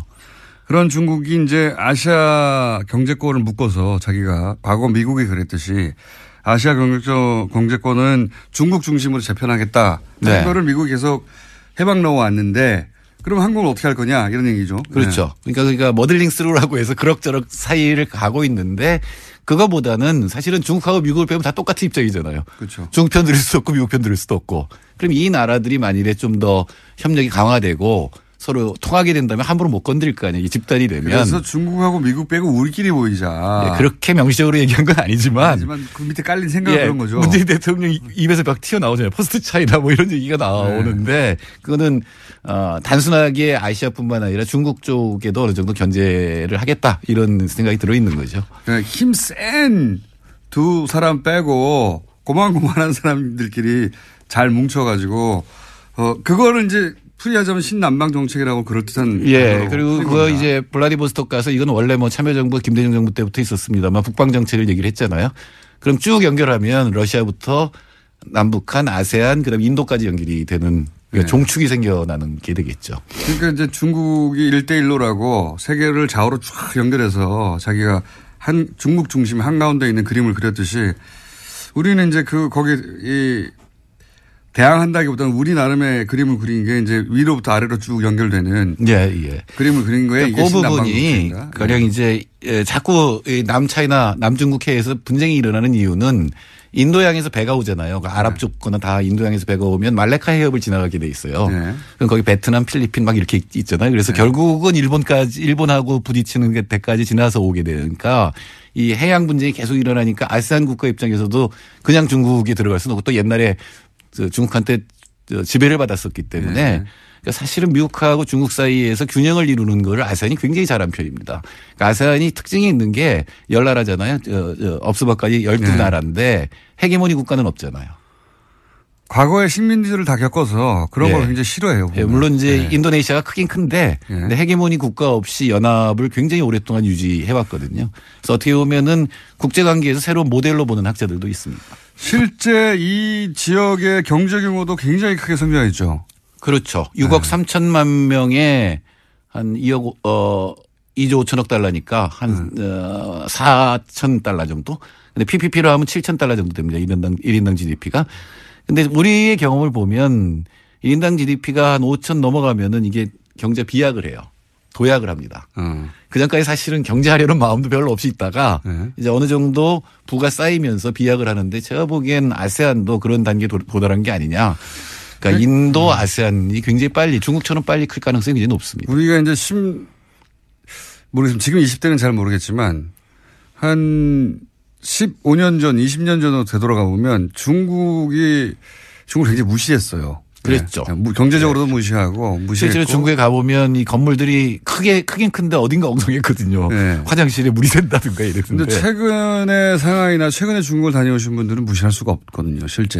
아니, 규모도 압도하고 있는데 뭐. 근데 그게 이제 그런 게 불과 10년, 15년 사이에 벌어진 것처럼 이 아시안 국가들도 그런 경제적 인계점을 지나가고 있어서 우리가 아시아 국가도 굉장히 무시하는데 10년, 15년 지나면 이제 달라질 수도 있습니다. 네, 역사라는 게 참 재밌어서 5, 60년대만 해도 필리핀이 우리보다 훨씬 잘 살았어요. 맞습니다.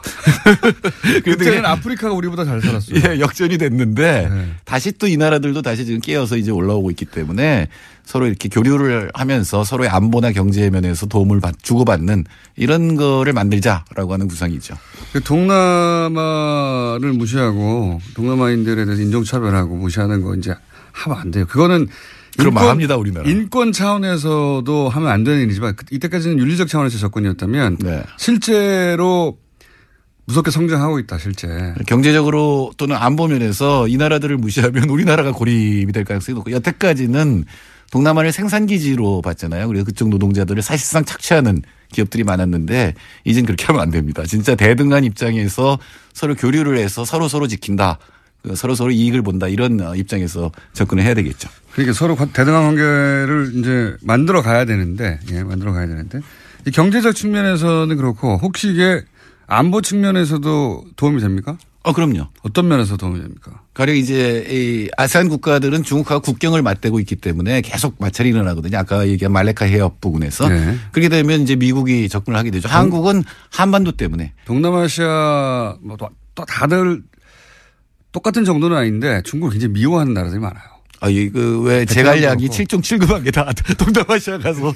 굉장히 그리고 전쟁도 많이 했고요, 실제로. 예. 침략도 많이 했었고요. 네. 그러니까 두려워하는 면도 굉장히 많고 그리고 또 실제로 이제 말레카 해협을 둘러싼 분쟁이 있고 지금 중국이 굉장히 공격적으로 나오거든요. 그 해양에 대해서. 왜냐하면 이 선을 확보해야 되기 때문에 해로를 확보해야 되기 때문에.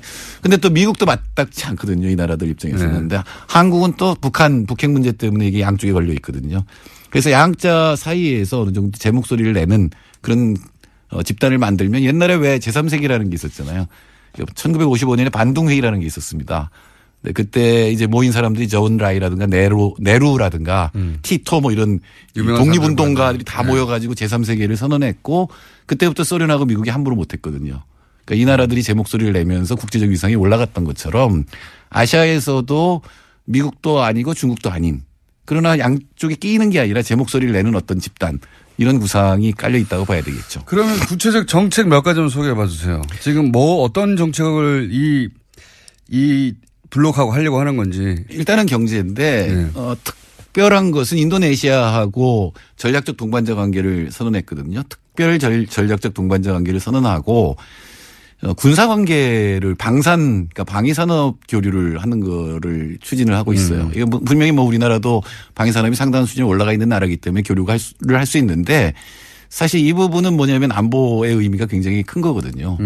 단순하게 미국이나 중국에 의존하지 않는 어떤 무기 이런 것들이 있기 때문에 뚜렷하게 마치 우리가 미국하고 유럽 사이에 무기 구매를 경계시키듯이 중국하고 미국 사이의 경쟁 속에 우리가 들어갈 수도 있겠다. 이런 그럴 수도 있고요. 그리고 이건 여전히 환상입니다만 철도로 왜 시베리아 통해서 유럽까지 가는 길이 있잖아요. 그거 예전부터 저도 그리고 이제 1대1로에서 일대라고 하는 거는 항구로 배로 해서 이제 인도양까지 쭉 갈 수가 있는 거고 그 부분이 평화롭게 지켜지면 사실 우리나라 물동량이 65%가 말레카 해협을 거치거든요. 그러니까 특히 원유 이런 거는 다 글로 오는 거기 때문에 그 부분도 굉장히 중요한 이권이 달려 있는 거죠. 방산 인프라를 구축한다.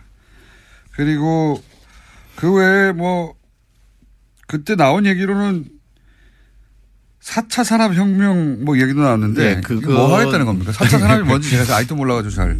사실은 인구가 많잖아요. 그러면 천재들이 많아요. 저는 그런 꿈을 꾸는데 새만금 같은 데다가 아시아의 천재들 다 모아놔서 무슨 연구소 같은 거 만들면 어떨까? 아시아의 천재들이 한국에 올 이유가 있어야 되는 거예요. 왜 없나요? 우리나라가 제일 그래도 살기가 1인당 GDP도 넘고 IT망 잘 돼 있고 일본을 안 가고 우리나라에 오는 연구하기 좋고 일본은 잘 모르겠어요. 우리 물가도 비싸고요. 요즘 일본만큼이나.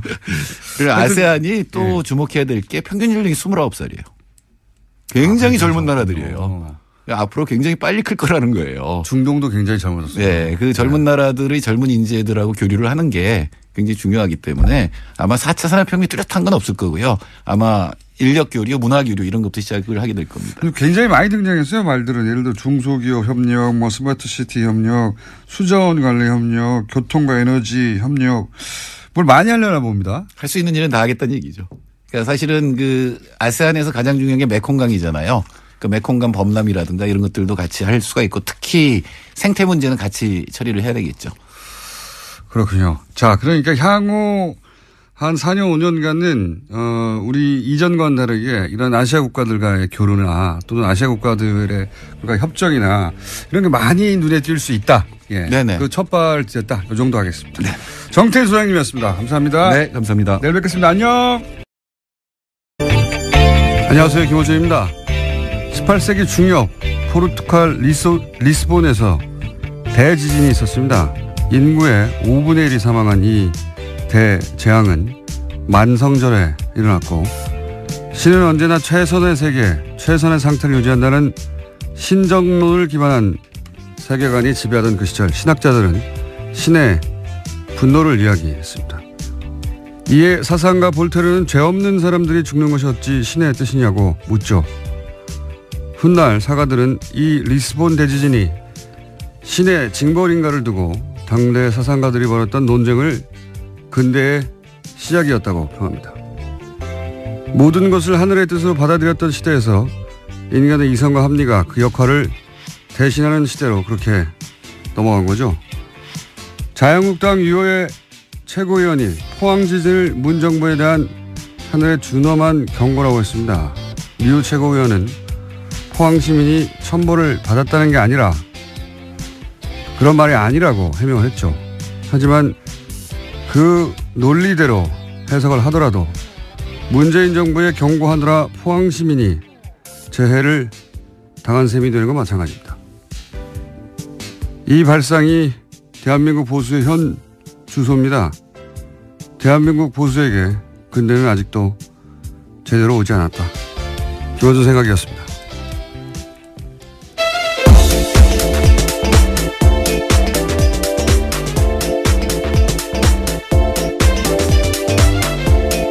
시사인의 김은지입니다. 자, 오늘도 달려볼까요? 네, 다스는 누구 겁니까? 관련된 소식을 가장 먼저 전해드리겠습니다. 요즘 이 뉴스가 여기저기서 자꾸 나오고 있어요. 예. 네, 이명박 전 대통령의 아들 이시영 씨가 다스 핵심 납품업체 한 곳을 또 인수했다라고 어제 JTBC가 보도했는데요. DMI라는 곳입니다. 이 DMI는 다스 납품업체에 있는데 자동차 시트 뼈대를 만드는 곳입니다. 다스 핵심 관계자의 말에 따르면요. DMI 등은 리틀 다스로 불린다라는 건데요. 또 이 DMI는 설립 이후에 흑자 경영을 해오다가 지난해 갑자기 14억 원의 적자를 기록했습니다. 그러면서 매입 가격을 낮추기 위해서 회사를 어렵게 만든 게 아니냐라는 의혹이 나오고 있다고 합니다.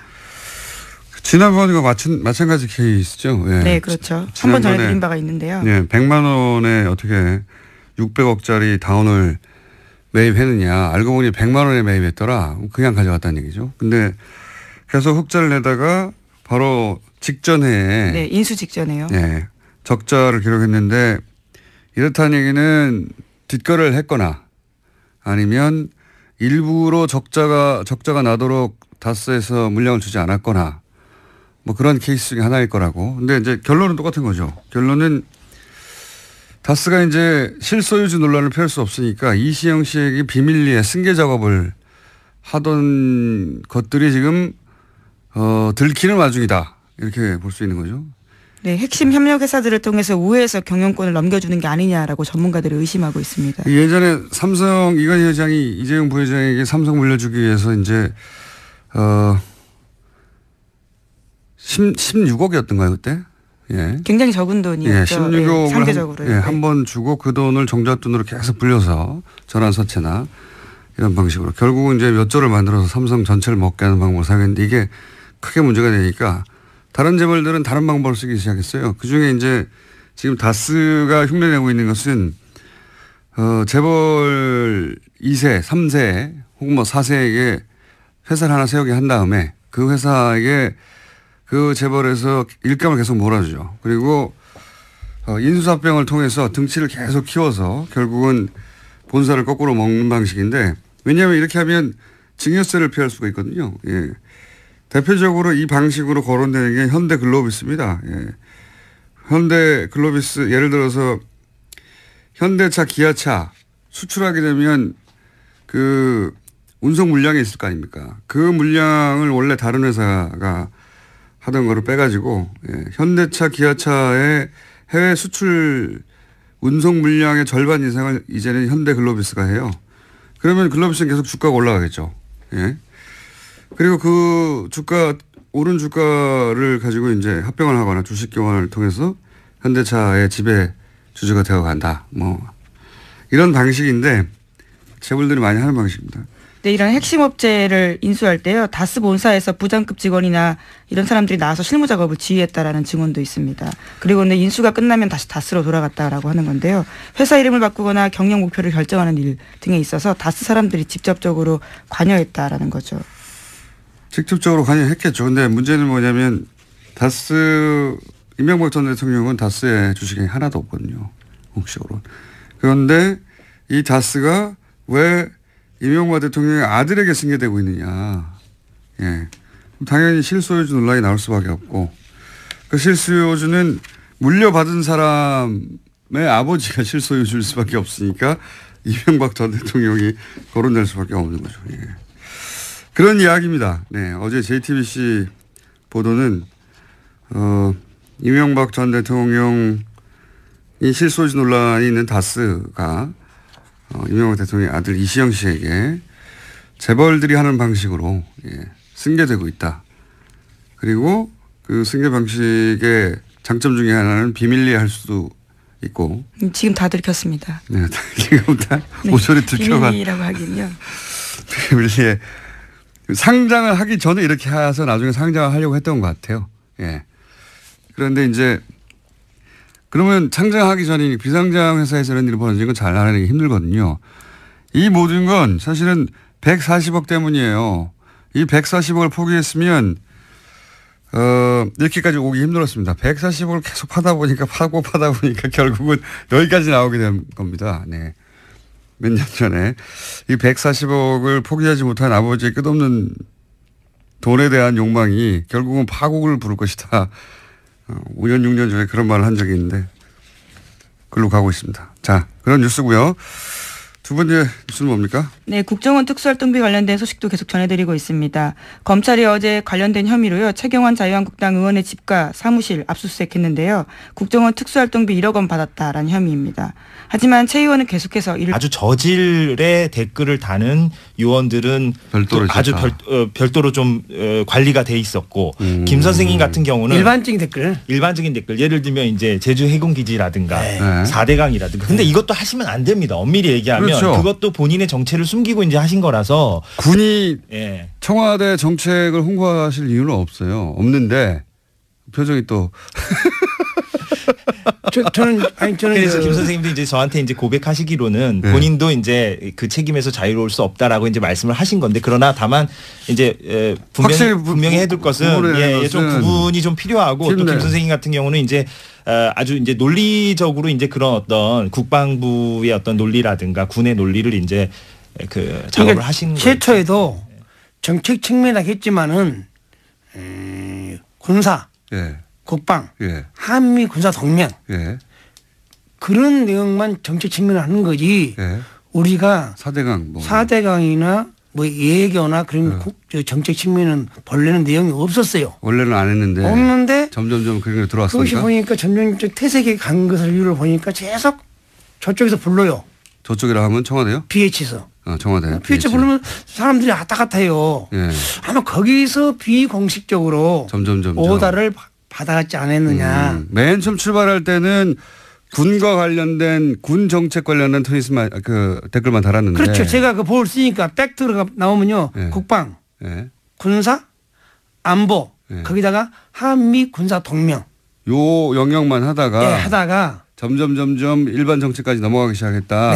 근데 그게 청와대를 왔다 갔다 하면서 점점 그렇게 변한 것이다. 저는 그것을 몰랐죠. 보고서를 내가 그렇게 쓰니까. 근데 그것이 내용을 사후에 밝혀진 걸 봐가지고는 이런 것도 했구나. 그걸 느꼈고. 그러니까 다른 사람들이 어떤 댓글을 다는지는 정확하게는 몰랐군요. 서로는. 그리고 나한테 그 모 사령관이 정치인들을 비하하는 것을 안 했으면 좋겠다고 그러더라고요. 정치인들을 비하는 걸 하지 말라고. 큰일 난다고. 그런 말씀을 했는데 왜 이 사건이 터졌는가는 이해를 못하겠어요 지금도. 일부 그러니까 아주 내밀하게 진행된 거군요. 그러니까 사령관도 모르게 네. 일부 저쪽과 라인을 꽂아서 했지 않냐 그런 의심이 가더라고요. 저희 사령관님께서 진짜 나한테 그러더라고요. 나도 김 선생, 예, 뭐 김광진 그런 정치인 안 했으면 좋겠어. 김광진. 예. 그거 안 했으면 분명히 들었어요. 그렇게 안 했는데 이것이 야당 국회의원 공격하고 네, 안 했으면 좋겠다. 정치에 오래된 사항은 하지 말라는 걸 분명히 들었는데 네. 그것이 어떻게 진행되는 걸 모르겠어요. 그러면 그 일을 했던 사람들 나중에 알고 보니 네. 요 사람은 했구나. 네. 그런 사람들은 어떻게 선발된 거라고 보십니까? 아마 그 안에서 이제 선발된 인원은 네. 그냥 일반적으로 뽑습니다. 그러니까 제 말은 네. 그 일을 하는 사람만 따로 했다고 하셨잖아요. 그것이 아니고 네. 이거 뽑대 인원 선출해가 우리 인원인 조직원이 있는데 네. 거기서 이제 그 일가 업무 시간 좀 파트가 있잖아요. 저는 지원 업무, 네. 또 검색 업무, 네. 작전 업무, 미디어 업무가 있잖아요. 네. 그럼 통상적으로 작전 업무를 담당한 30명이가 했지 않나. 그 30명을 어떻게 선발했냐 이 말이에요. 제 말은. 그 요원들인데. 네. 그 안에서 어떻게 뽑았냐 이거죠 다시. 아무래도 이제 충성심이 좀 높아 보이고 말하자면 김 선생님처럼 좀 이렇게 쓴소리를 하는 사람이 아닌 사람들로 그래서 이제 최근에 언론 보도가 된 게 이제 우리 편이라는 단어가 이제 그런 맥락에서 이제 나온 거 아니겠습니까? 이제 우리 편을 뽑아야 된다라는 맥락도 말을 잘 듣고 이제 어떤 쓴소리를 내지 않는 요원들 중심으로 지금 말씀하신 게 이제 2대 그러니까 530 심리전단 안에 조직이 이제 1과 1대, 2대, 3대, 5대 이렇게 이제 구분이 되어 있는데요. 이건 뭐 아주 구체적으로 들어가는 내용이긴 합니다만 그 중에 이제 2대 그 조직이 그런 어떤 매우 전문적인 제가 궁금한 거기까지 이제 알아듣는데 제가 궁금한 것은 심리전단에 이제 뽑혔다는 자체가 그런 충성심이나 이런 거 확인된 다음에 들어온 건데 그 안에서 다시 어떻게 뽑았냐는 거죠. 김 선생님 모르시는 거 보면 본인은 그런 시험을 본 적이 없는 거 아니에요? 그 안에 들어가는. 이제 조직을 모르니까 조직이 만약 100명이다. 네. 그럼 100명이 있으면은 10년을 수용하기 위해서 세부 내용도 있죠. 네. A, B, C, D인데 B 직원들. 네. B 직원들이 이제 거기 좀 많이 관여했는 거예요. 내가 왜 얘기하냐면 통상적으로 이 보고서 쓸 때는 네. 국방, 군사, 안보, 한미 군사 동맹을 썼는데 어떻게 그 청와대 보고할 때 그런 보고서 나왔냐 이게. 그러니까 본인이 모르는 코드로 작업한 사람들이 있었다는 거잖아요. 네. 보고서를 쓸 때 보니까 이거 누가 어떻게 작업했지? 제가 궁금한 건 그 30여 명의 이 팀은 네. 그 안에서도 어떻게 선발했냐 이겁니다.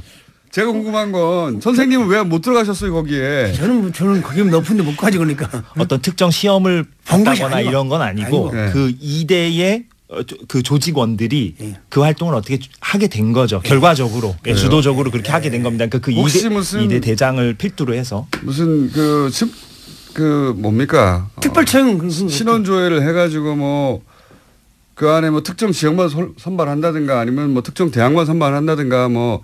근데 그 당시 볼 때 그 작전 담당하고 우리 이제 단장하고 그 요원들 면담을 많이 하더라고요. 면담을 쭉 관찰해가지고 여기는 보안 유의 되겠다. 투입시키는 거죠. 그래서 뭐 별도로 뽑는 것이 아니고. 별도로 뽑지 않는다는 거 알겠는데 이 똑같은 질문을 여러 번 하는데 그 안에서 어떻게 선발하느냐.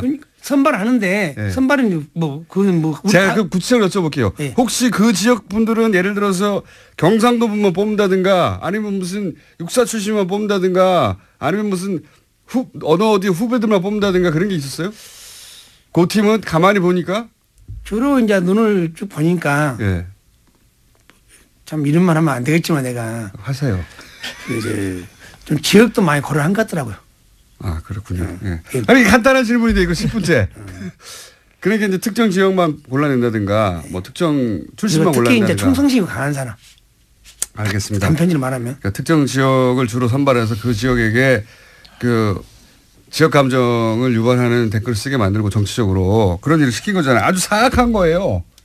그런데 제가 말씀드리고 싶은 것은 정치 댓글은 정책 측면 지원을 한 것은 있지만은 정치 댓글을 이렇게 정치인들이 막 부각된 걸 보고는 내가 놀랐어요.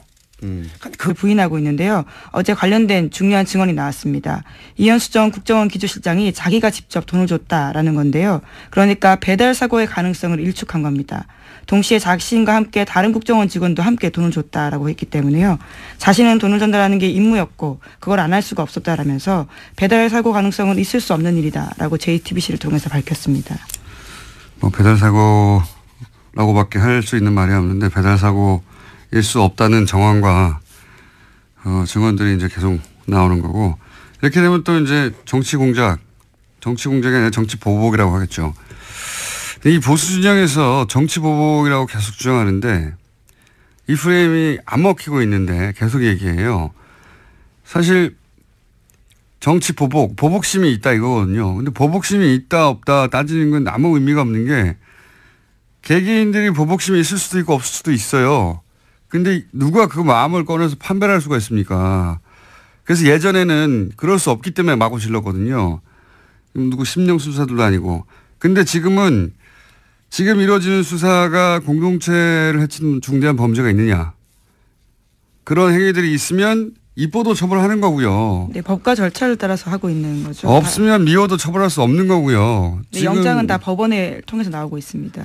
그걸 다 구분할 수 있게 된 것이 현재 시민의 수준이거든요. 그러니까 저는 최근에 이제 보수 정당들이 여기 대응할 때 끊임없이 정치보복, 보수 정당뿐만 아니죠. 조중동도 계속 정치보복을 되뇌이는데 이게 안 통한다는 걸 몰라요. 모르는 것 같아요. 그게 이제 보수 정권 한 10여 년 하는 동안 지상파들도 자기 입맛대로 장악을 해서 본인들이 원하는 논리만 주류 미디어에 계속 등장하니까 자기들 프레임에 자기들이 속아 넘어간 거예요. 그 10년 동안 일반 시민들은 사실은 굉장히 다변화된 미디어 플랫폼으로 스스로 뉴스 찾아보고 스스로 뉴스를 전파하고 그렇게 진화를 했는데 이 한 10여 년간 자기들을 보호할 거라고 생각하고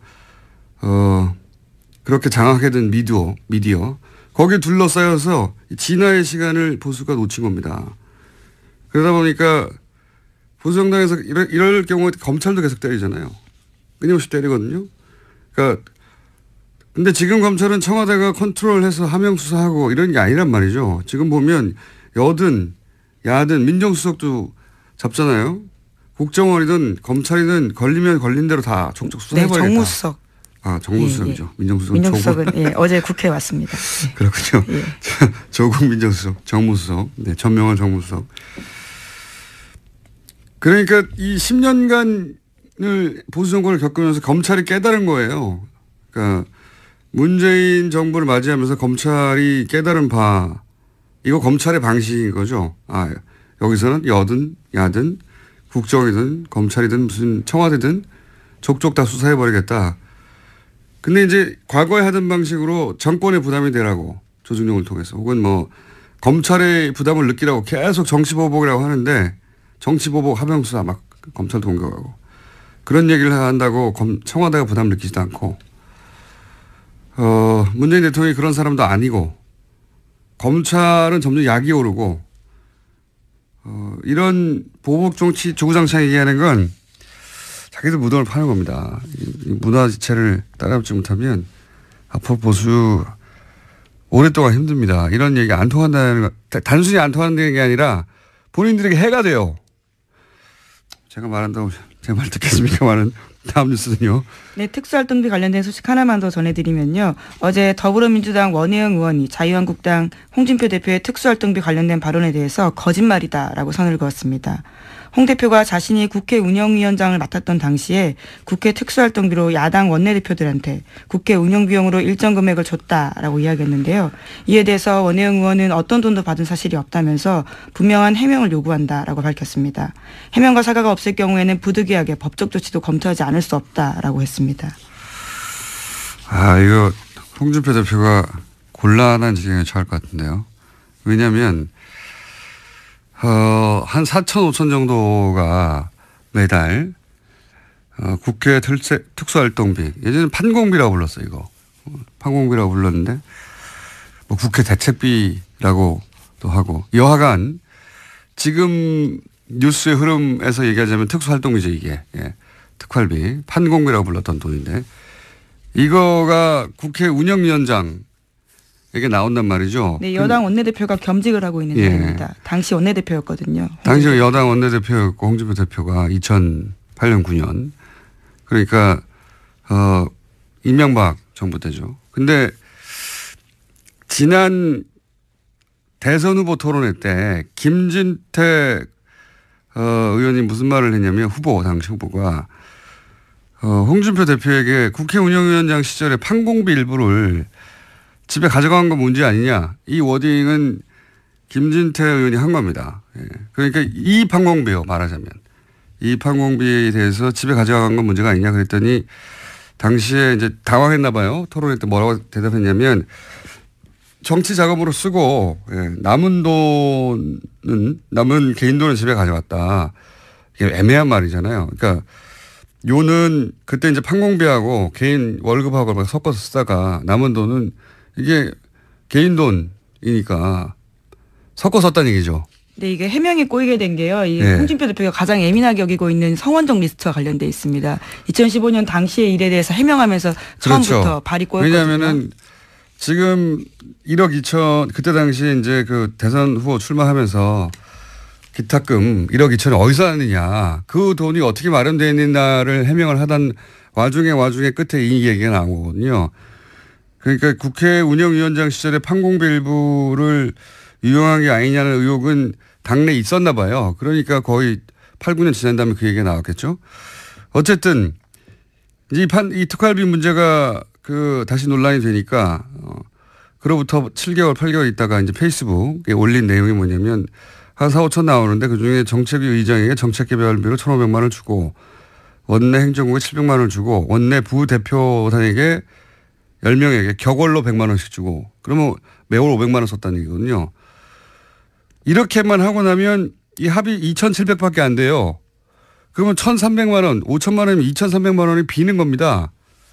그 비는 거를 메우려고 하다 보니까 야당 원내대표들에게 줬다라고 얘기를 했는데 야당 원내대표였던 당시 원혜영 의원이 나는 못 받았다 해버리니까 돈이 비는 겁니다. 지금 1,000만 원 이상이 매달.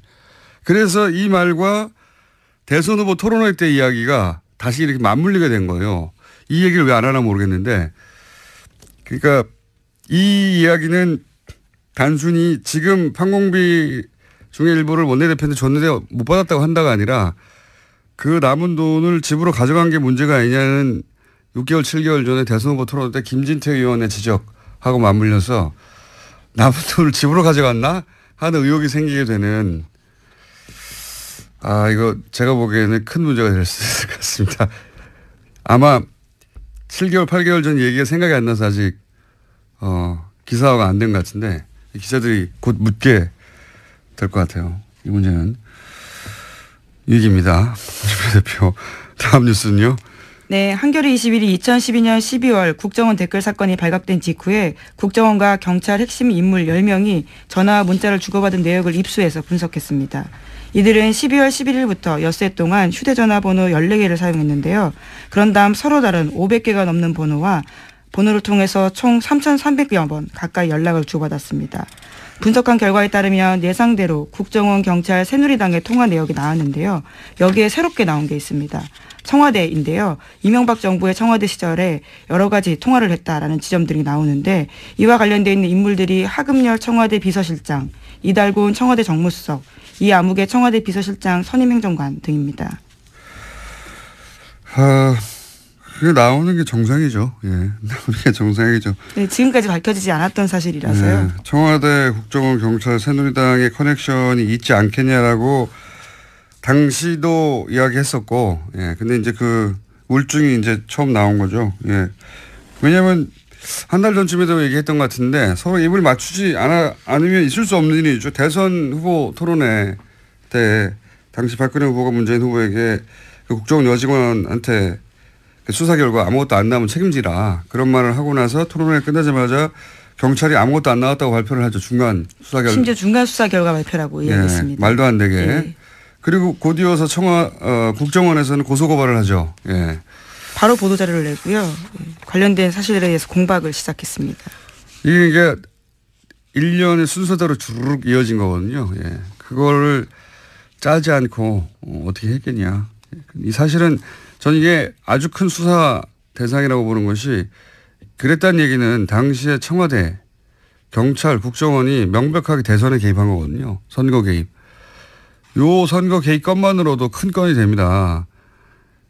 이 국정원과 청와대와 국정원과 경찰과 새누리 당이 각각 한 몸으로 대선에 개입했다는 얘기잖아요. 실제 특정 사건을 아무런 혐의가 없다고 발표를 중간에 근거 없이 해버리고 국정원은 거기 고소고발을 한다고 하고 대선 후보는 거기에 맞춰서 토론을 하고 질문을 하고 이거 수사해야 됩니다. 제가 왜 이런 얘기를 꼭 하냐면 제가 아직도 거의 6년치 3두 노출로 재판을 받고 있거든요. 공직선거법 위반 혐의로. 그러니까 이게 있죠. 이런 걸 보면 화가 나요. 이렇게 거대하게 선거 개입을 하고 공직선거법을 위반했는데 이 사람들은 아무도 처벌을 받지 않고 저는 아직도 재판을 받고 있다는 게. 네, 당시 청와대 인사 중에 가장 통화가 많았던 사람이 이달곤 수석이었는데요. 차문희 2차장과 엿새 동안 6차례 통화했다고 하지만 자신의 해명이 이렇습니다. 자신은 그 사람을 아예 모른다라는 거고요. 전화가 스스로 통화했나요?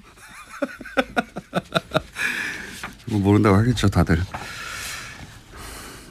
네. 자, 이거 수사해야 한다. 저는 강력하게 주장하는 바고요. 네, 재수사를 해야 된다는 말씀이신 거죠. 이미 한 번 수사를 해서 관련된 내용들을 경찰청, 서울경찰청 쪽 사람들은 뭐 혐의를 턴 적이 있거든요. 네, 공소시효도 끝나서 사실 제가 주장한다고 될 일은 아닌데 저는 아직도 수사 재판 받고 있어서 이거하고 비교할 수도 없는 일인데 자, 그건 그렇고 시간이 거의 다 돼가지고 너무 길게 얘기했네요. 예. 제목을 2개 읽고 짧게 논평하고 지나가죠. 네, 그러시죠. 5.18 민주화 운동 관련돼서 계속 알려드리고 있는데요. 이번에는 5.18 민주화 운동에 북한군이 개입했던 증거라면서 극우 인사 지만원 씨가 내놓은 사진이 있습니다. 이와 관련해서 SBS가 보도를 했는데 지만원 씨가 주장했던 북한군 사람이라고 하는 것은 남한 시민이었다라고 하는 건데요. 하지만 이 사진첩은 기무사의 비공개 사진첩에 있었다라고 합니다.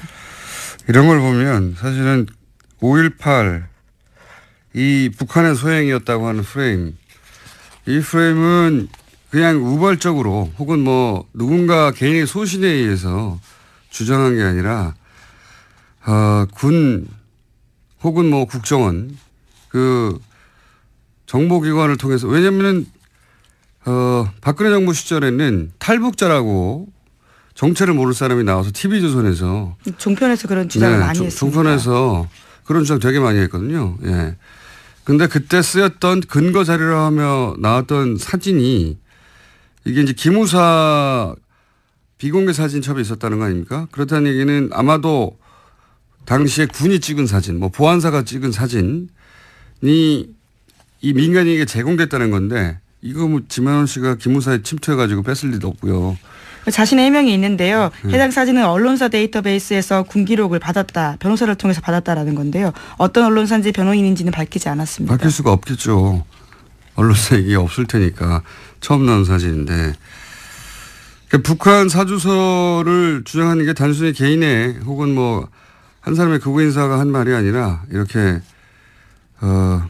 국가기관들이 끊임없이 그렇게 이명박 박근혜 시절에 유포하려고 했던 공작 중에 일부였다라고 저는 보고 이것도 역시 수사 대상이다. 수사 대상 너무 많아요. 지금 서울중앙지검이 수사를 꽉 차 있는 걸로 아는데 기억해뒀다가 제가 앞으로 한 1년 동안 계속 주장할 예정입니다. 예. 수사 대상이라고 하는 거 좀 기억해 주세요. 네, 국방부 5.18 특위 같은 경우에도 37년 만에 본 문서라고 하는데요. 그것을 지만원 씨가 가지고 있었던 거죠. 말이 안 되는 거죠. 예,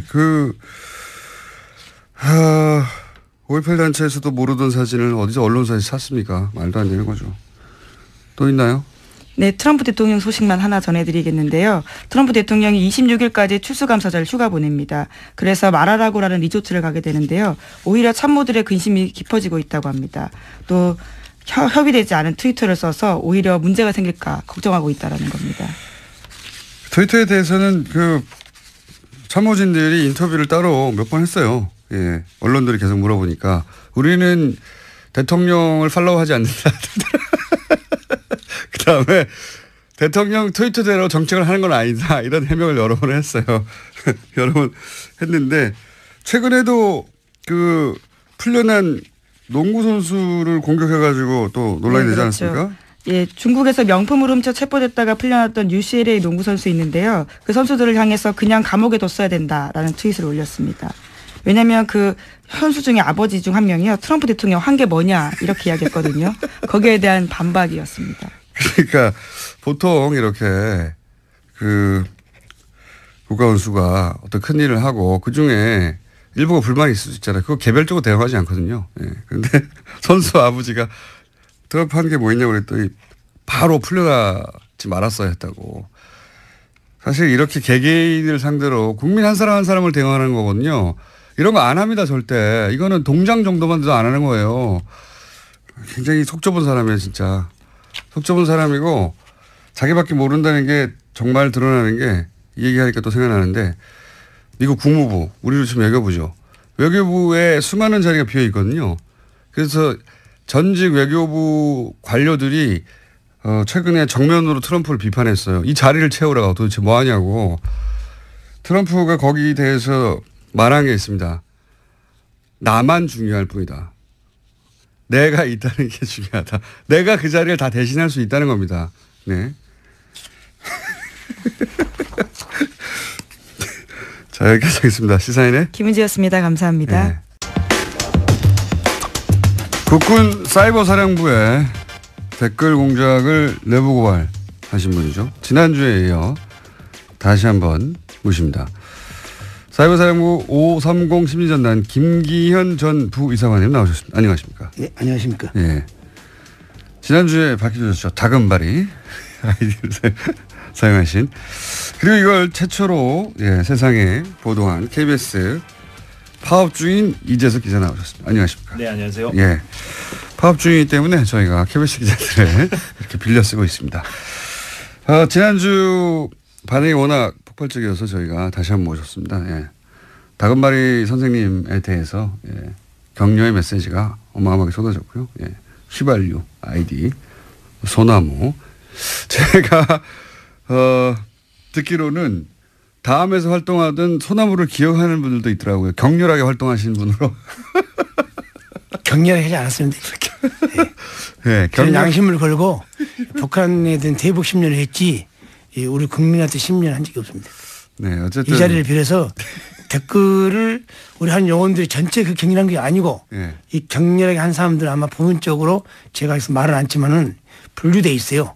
아마 그 분류. 어떻게 분류돼 있습니까?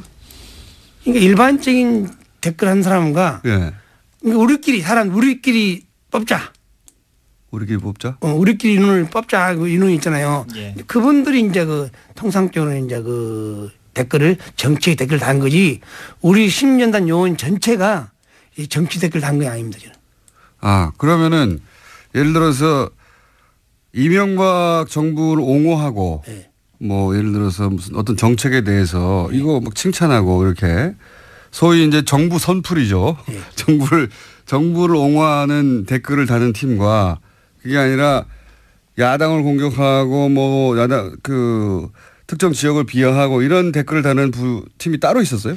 그러니까 저는 이제 어렴풋이 그 야당을 비하한다는 그 눈치를 채고 소문은 알았지만은 저는 제가 안 하니까 그걸 모르죠. 통상적으로 그때 몰랐었는데 우리가 어떻게 되냐면은 분포도가 있어요. 분포도. 심리도, 국방, 군사, 안보, 한미동맹, 기타. 담당이 이렇게 나눠져 있어요? 그렇게 이제 코드를 그 심리형 코드가 나눠 있죠 이렇게 분류가 거기에 입각해서 있는데 이 이제 사건 그 분류가 그 분류에 들어가지 않는 정치팀이 있었다는 거죠. 그러니까 그것을 이제 아마도 그 당시는 이제 그 조직에서 소문이 나오기는 저는 이제 경기를 하니까 주로 정치 댓글은 그 이제 일동 별동네라나 별동네가 따로 있었다. 그런 용어이 많이 한다는 걸 들었는데 저 수사를 하고 나서 이제 알았죠.